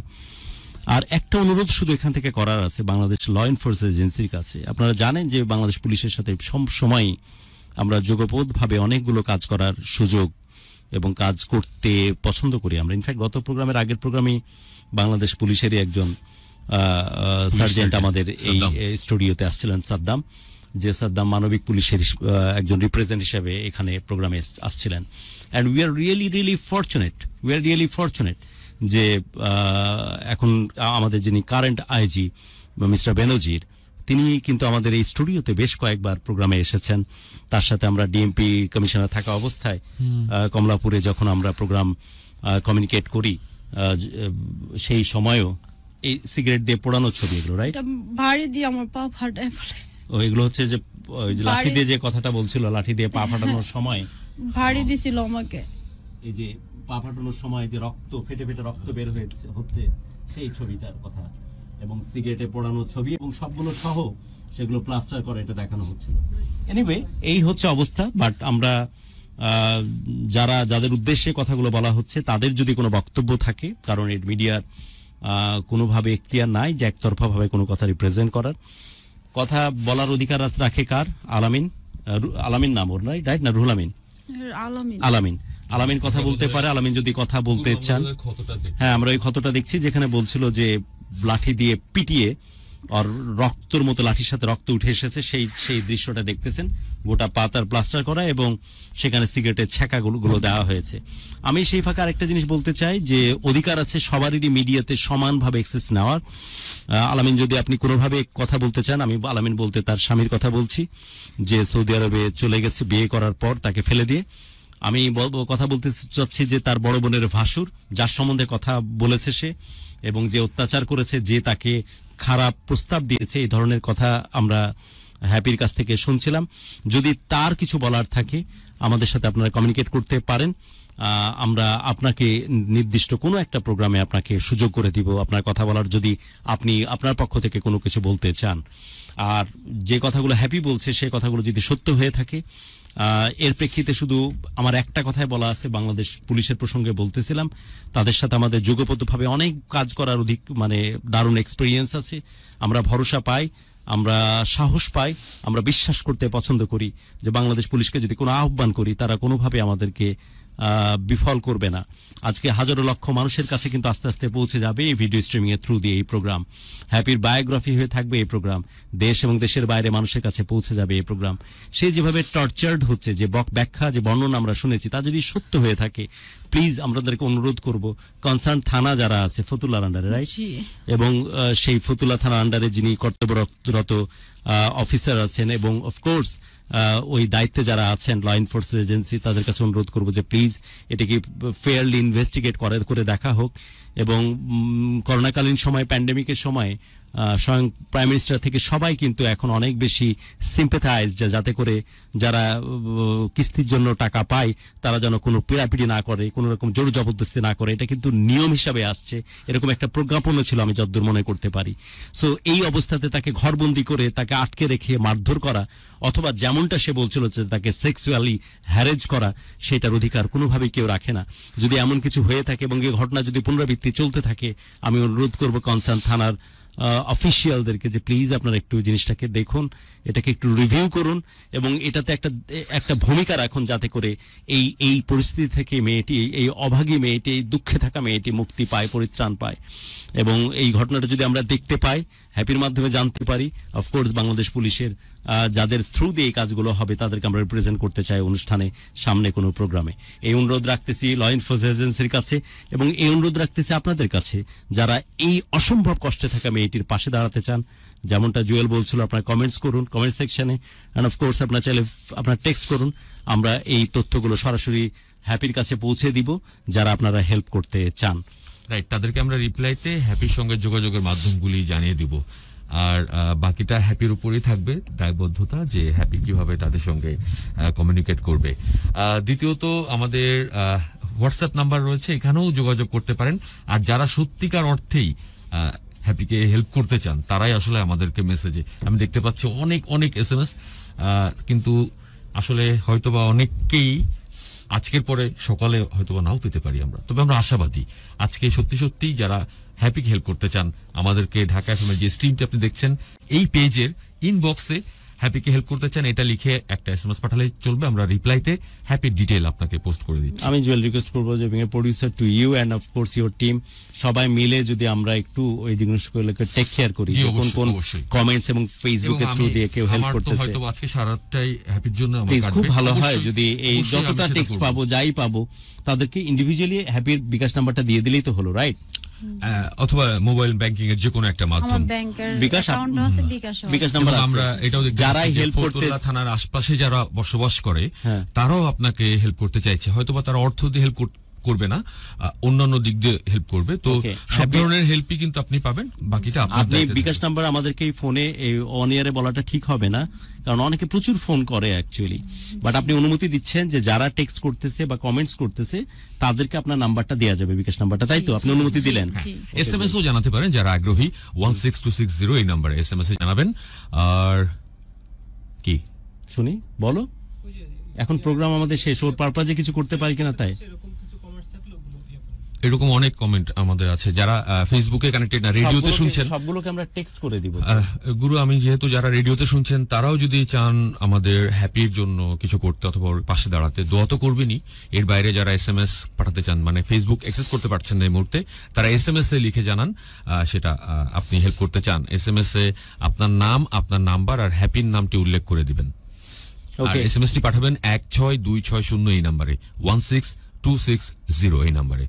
আমরা প্রচুর ইনবক্সে দেখতে পাচ্ছি 16260 এই নাম্বারে টেক্সট করবে এবং ফেসবুকে কমেন্ট সেকশনে দিলেই তো হলো, রাইট? কমেন্ট না, মেসেজ ইনবক্সে, মেসেজ ইনবক্সে দেখ, কমেন্ট সেকশনে দেখ, আমরা তো নাম্বারগুলো প্রোভাইড করতে পারবো ওখানে, বিকাশ নাম্বারটা। জি, ওকে।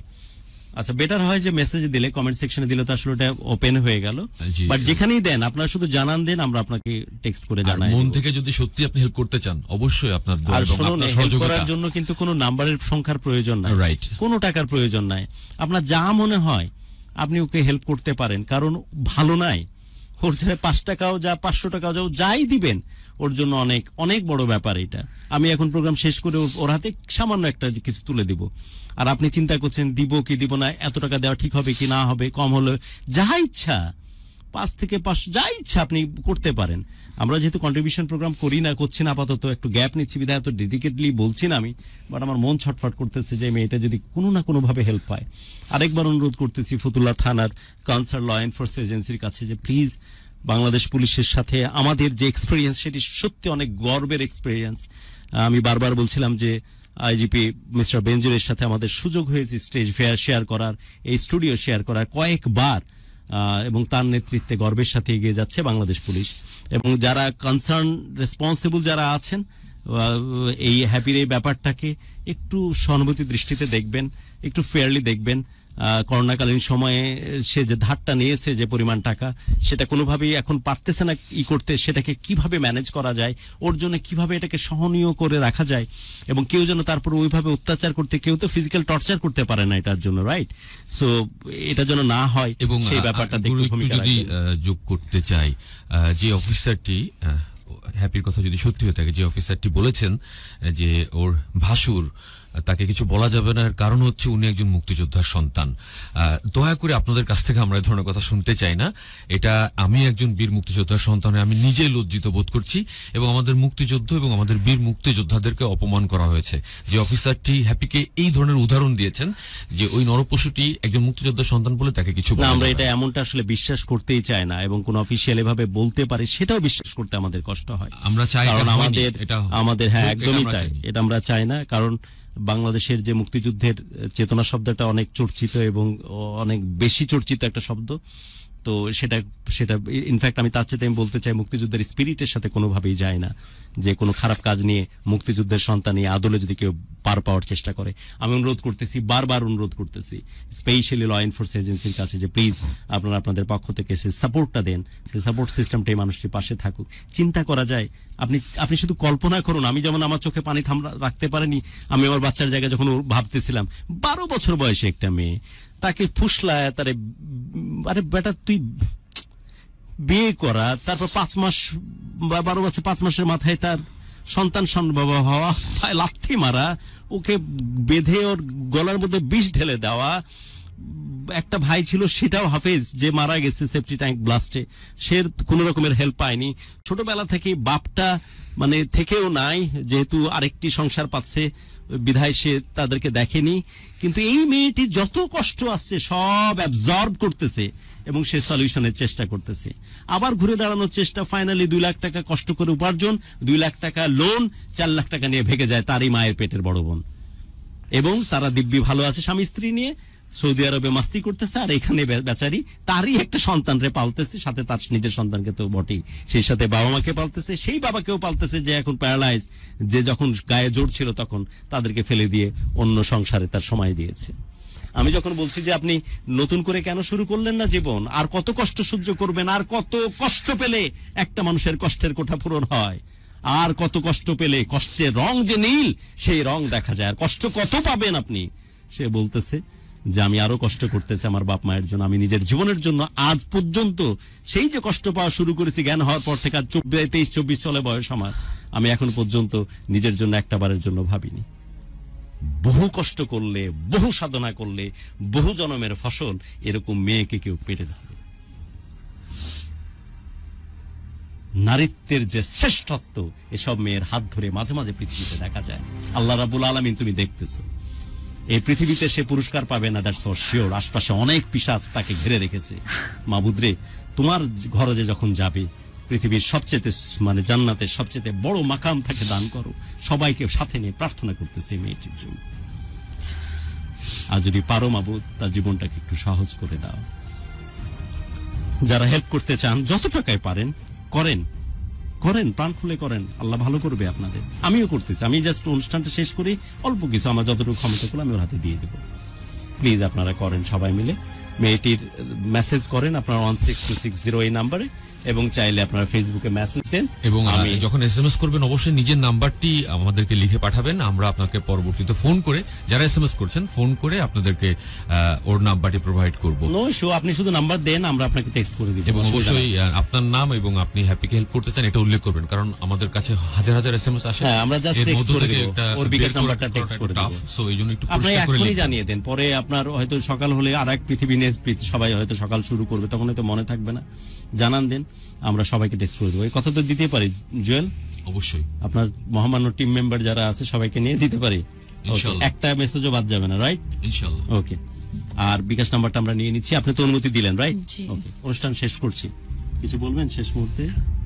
আমি সবার কাছে বলতে চাই, আমার ছেলের জন্য সবাই দোয়া করবেন। হ্যাঁ, ছেলের নামটা আরেকবার একটু বলেন। হাসানুর ইসলাম। হাসানুর ইসলাম। ওকে কি নামে ডাকেন? ডাক নাম কি? আরে আমার ছেলের নাম এটাই ডাকে, হাসানুর ইসলাম। এটাই দেখাও না এতক্ষণ, একটু ক্লোজে নাও। এ দেখো, বহু কষ্টে যখন বড় হয় কেউ, আমি আমার সন্তানের চেহারা দেখলে আমি সব কষ্ট ভুলে যাই। বহু কষ্টে বড় হয়। আমি কেন বলছিলাম যে আল্লাহ রাব্বুল আলামিন পারলে তুমি, বাপ মা আমার সন্তান এক সমান, আমি ওদের চেহারা দেখলে আমি সব কষ্ট ভুলে যাই। কেন বলছিলাম যে আল্লাহ রাব্বুল আলামিন তুমি পারলে বা এই তার বর্তমান পৃথিবী ঠিক করে দাও। আল্লাহ তুমি তো আসলে অনেক মহান, তুমি সবচাইতে ক্ষমাশীল, তুমি সব শক্তির আধার। এই যে এই কারণে তুমি এমন এক সন্তান তারে দিয়ে দিয়েছো যে সন্তানের দিকে তাকালে আসলেই সবকিছু ঠান্ডা হয়ে যায়, বুক ঠান্ডা হয়ে যায়। ক্লোজে না, ওর ছবিটা একটু দেখাক। এটা শুধু একটা সন্তান না, যে সন্তানকে মানুষ করতে একটা মানুষ তার জীবনের সমস্ত কিছুকে বাজি ধরেছে। দেখুন সেই ছেলেটিকে, মাশাআল্লাহ। আল্লাহ এই ছেলেটির হাত ধরে তার জীবন ঘুরিয়ে দাও। কি অদ্ভুত দেখাচ্ছে। ওর বয়স কত? আমার আইমানের সমানই মনে হয়। 8 বছর চলতেছে। এক্স্যাক্টলি আইমানের বয়স সেম। আল্লাহ তুমি এর বাহানায়, এই ছেলের বাহানায় এই মেয়েটির জীবন ঘুরিয়ে দাও। কি অদ্ভুত সুন্দর না? ও তুমি আপনি যেটা বলছিলেন ঠোঁটের ওইটা তো নাই এখন, অলমোস্ট বোঝাই যায় না। হালকা একটু বাঁকা, এমনিতে কাছে ই করলে আর কি হ্যাঁ বুঝতে পারছি, বাট কিন্তু ওইভাবে বোঝা যায় না। না, ছোটকালে করা হয়েছে তো এর জন্য ডাক্তার অনেক। সো আল্লাহ রাব্বুল আলামিনের আসলেই তিনি মানুষের সন্তুষ্টির জায়গা তৈরি করে দেন। অদ্ভুত দেখতে। গায়ের রংটা মনে হয় আপনারটাই পাইছি, ফর্সা না? অনেক ফর্সা, অনেক ফর্সা, দেখতে শুনতে অনেক ভালো। মাশাআল্লাহ, আল্লাহ বাঁচা রাখুক। আমার মনে হচ্ছে যে রাব্বুল আলামিন এদের পাঠাইছে আপনার জীবনটাকে ভালো রাখার জন্য, ভালো রাখার কারণ হিসেবে। আমি কোরআনের হাফেজ বানাইতে চাই। আল্লাহ আমাকে যতটুকু জি অবশ্যই আল্লাহ আপনাকে কবুল করবেন। 100 বার দোয়া করি, বাপ মার জন্য দোয়া করবেন। 100 বার দোয়া করি। দোয়া আমি আপনার জন্য বেশি করে করি। আমার মাঝে মাঝে মনে হয় মেয়েদের মধ্যে এরকম প্রোডাকশন কি বন্ধ হয়ে গেছে না আছে, কিন্তু আমি আমার বোনের ছেলেকে ভর্তি করে, ওই লোকটা ভর্তি করে দিয়েছে। আমার এখানে জানতে মন যাচ্ছে, আপনার ক্ষোভ হয় না? ক্ষোভ হয় না? আপনাদের সমস্ত অবলম্বন সম্বল সব নিয়ে ভাগছে যে মেয়েটি, তারই বাচ্চারে পালতেছেন, কোন সময় ক্ষোভ টোভ হয় না? ছোট কি পাপ করছে, কিন্তু ওর বাপ মানা পাপ করছে, কারণ আমরা কি করবো? ওর কি মেরে ফেলতে? ওরা তো ছোট বাচ্চা, করে না। না, আমার সন্তানটা যেরকম, আমার বোনের সন্তানটা তো ঠিক এরকম, ও আমাকে আম্মু বলে ডাকে। আপনি অনেক ভালো, অনেক ভালো। আপনার জন্য কিছু করতে যদি ভবিষ্যতে পারি। সবাই আমাকে জানে যে এটা আমার 2টা জমক ছেলে। সবাই বলে তোমরা কি দুজন জমক, দুজনকে এক রকমের ড্রেস পরাই। আমি সব সময় যে এক রকমের কাপড় কিনে দিই। এটা মনে হয় এটা বড় বোনের মেয়ে। দেখুন ছেলে, এই যে কিভাবে বড় বোনের ছেলে, দেখুন কিভাবে মানুষ করে। এটি কিন্তু সেই ছেলে যার মা তাদের বুঝেন তো, এদের 5 টাকার মধ্যে 3 টাকা গেলে এদের অবস্থা খারাপ, কারণ এদের অবস্থা খুবই খারাপ। 2 লাখ টাকা ইসের ধারের, আর 2 লাখ টাকা তাদের কষ্টের উপার্জনে 4 লাখ টাকা মেরে দিয়ে চলে যায়। সৌদি আরবের দিব্যি আছে তার নাগরে নিয়ে, আর তার সন্তানকে ফেলে রেখে যায়। সেই সন্তানকে নিজের সন্তানের মতো করে মানুষ করতেছে। পাশেটা তো বুঝতেছেনি, ফর্সা করে যে ছেলেটি সেটি হচ্ছে তার নিজের সন্তান, আর পাশেটা হচ্ছে বড় বোন ফেলে দিয়ে রেখে যায় যে সেই সন্তান, যে বড় বোন নিজেও সেই সন্তানের খোঁজ করে না। ও আসার মাস্তি নিয়ে সৌদি আরব। অন্য মাটিতে গড়া এই মেয়েটি, অন্য মাটিতে গড়া। ভালো থাকেন আপনি, আপনার জন্য অনেক দোয়া। আপনাকে সম্মান জানানোর সত্যি আমার ভাষা জানা নাই, এবং ভবিষ্যতে যদি আমি কোনো না কোনো প্ল্যাটফর্ম আর কোনো না কোনো ভাবে আপনার পাশে আবারও দাঁড়াতে পারি, আমি সত্যি খুব গর্বিত বোধ করব। আমরা শেষ করছি আমাদের আজকের আয়োজন। যেতে যেতে আরো একবার মনে করিয়ে দিই, যারা আমাদের এই বন্ধু হ্যাপিকে যারা হেল্প করতে চান, SMS দেখতে পাচ্ছি অনেক বন্ধুরা SMS পাঠিয়েছেন, শুধু লিখেছেন হ্যাপিকে হেল্প করব, কিন্তু এটা লিখলে আসলে আমরা আপনাকে নাম্বার দিতে পারবো না। আপনার নাম্বারটাও কিন্তু লিখতে হবে, এবং আপনার নাম্বারটা লিখে আরো একটি SMS করেন যারা নিজেদের নাম্বার বাদ দিয়ে SMS পাঠিয়েছেন, কারণ আপনারা যদি নাম্বারটি আপনাদের SMS এর বডিতে না লেখেন তাহলে কিন্তু আপনার সঙ্গে যোগাযোগ করতে পারছি না আমরা। দয়া করে এখানে অবশ্যই আপনি ফেসবুকে লেখেন, আমাদেরকে SMS এ দেন, অবশ্যই নিজের নাম, আপনার ফোন নাম্বারটা, নাম না প্রয়োজন নেই খুব একটা, কারণ অনেকে বলছেন নাম বলতে চায় না, ঠিক আছে সমস্যা নেই, কিন্তু আপনার নাম্বারটা আমাদেরকে দিবেন, আমরা সেই নাম্বারেই আসলে ওর নাম্বারটা ফরওয়ার্ড করব অন্য কিছুর জন্য। রাইট। আর এই কারণেই আমাদেরকে একটু সময় দিবেন, কারণ এত মানুষকে এতগুলি নাম্বার পাঠানো সত্যি সময়ের ব্যাপার। এখন এই মুহূর্তে রাত 1টা, আমরা সারাদিন কর্মব্যস্ত একটা দিন শেষে আমরা বিকাশ নাম্বারটা কিন্তু আপনার কাছ থেকে আমরা নিয়ে নিব, রাইট? আপনার বিকাশ নম্বরের লাস্ট নাম্বারটা তারপর অন ইয়ার একটু বলে রাখুন, লাস্ট 4টা ডিজিট বলেন। আমার লাস্টে 8624। খুবই চমৎকার, যাতে করে আপনারা মনে থাকে যে অনিয়ারে বলেছে সেই নাম্বারটা আপনার কাছে পাঠানো। একজন একটু মিলিয়ে নিলাম 8624। এবং অবশ্যই যারা ফেসবুকে আমাদেরকে জানাচ্ছেন, দয়া করে আপনি ওকে যখন একটা সাপোর্ট করবেন সেটার একটা স্ক্রিনশট আমাদেরকে সেই জায়গাতে যেখানে আমরা ওর নাম্বারটি দিব ওই জায়গাতে আরেকটা দিতে পারেন, বাট সহজ কথা হচ্ছে যে হেল্প করছেন, দ্যাটস ইট। এটাই হচ্ছে সহজ কথা, আমরা জিনিসটাকে কমপ্লিকেটেড না করি। কমেন্টস সেকশনে তো লিখতেছেন, ফেসবুকের মেসেজ অপশনে লিখতেছেন, আমাদের 16260 তে লিখতেছেন, রাইট? সব জায়গাতে আমরা আপনাদের এই টেক্সটটা পাঠিয়ে দেবো, বিকাশ নাম্বার যার লাস্টে হচ্ছে 8624, তাই তো বললেন? তাহলে বুঝবেন যে আমরা অন এয়ারে বলেছি সে নাম্বারই এই নাম্বার। আপনারা জাস্ট হেল্প করেন, কোনো হিসাব নিকাশের দরকার নাই ভাই। 5 টাকা দিলেন না 10 টাকা দিলেন, দেন 10, 500, 1000 যা ইচ্ছা দেন, ইটস ইয়োর কল। আমরা অনুষ্ঠান শেষ করছি, অনেক ভালো লাগা সবার জন্য। আমার ভালো লাগতেছে যে একটা ভালো মেয়েকে নিয়ে অনুষ্ঠান শেষ করলাম। আমার তো ওরসে এখনো কোনো মেয়ে জন্ম নেয়নি, নিলে যেন এমন কোনো মেয়ে আসে যে আসলেই সত্যিকার অর্থে দেবীর মতো সমস্ত কিছুকে অ্যাবজর্ব করে ফেলে, এত এত এত পুণ্যবান মেয়ের জন্ম মনে হয় তখনই হয় যখন বহু কষ্টে বহু সাধনা করে কোনো মা কোনো মেয়েকে পেটে ধরে। অনেক অনেক শ্রদ্ধা এই মেয়েটির জন্য। হ্যাপি, আমি জানি না ভবিষ্যতে কোনোদিন কোনো প্ল্যাটফর্মে আবার দেখা হবে কিনা, আমি চাই দেখা হোক। আপনার জন্য বড় কিছু করতে পারলে আমার খুব ভালো লাগবে। সবার জন্য অনেক দোয়া, সবাই অনেক ভালো থাকুন আর আমাদের অনুষ্ঠানের সাথে থাকুন, বেশি বেশি করে শেয়ার করুন, কমেন্টস করুন, লাইক করুন, সব মিলিয়ে আমাদের সাথে থাকুন, তবেই এই কাজগুলো করার সাহস পাবো, উদ্যোগ নিব। আমাকে বহু ঘন্টা জার্নি করে আসতে হয় জানেন, ওই দোয়া ইসেই আসি যে আপনারা আমার সাথে থাকবেন, আপনার এইসব ভালো কাজের সাথে থাকবেন। আমি ঠিক যে আমি টিপিক্যালি সোশ্যাল মিডিয়াতে যে ভলগারিটি হয়, যে মাস্তিবাজি হয়, সেরকম কিছু দিতে পারি না আমার প্রোগ্রামে, বাট মানুষের পাশে থাকার, মানুষের কথা শোনার, সাধারণ মানুষকে রিপ্রেজেন্ট করার এর চাইতে ভালো উপলক্ষ আর হতে পারে না, যার নাম ভালোবাসার বাংলাদেশ, ঢাকা FM 90.4। সবাই অনেক ভালো থাকুন, সবাই অনেক সুস্থ থাকুন আর জীবনটাকে অনেক বড় করে বাঁচুন। বিদায় নিচ্ছে আজ।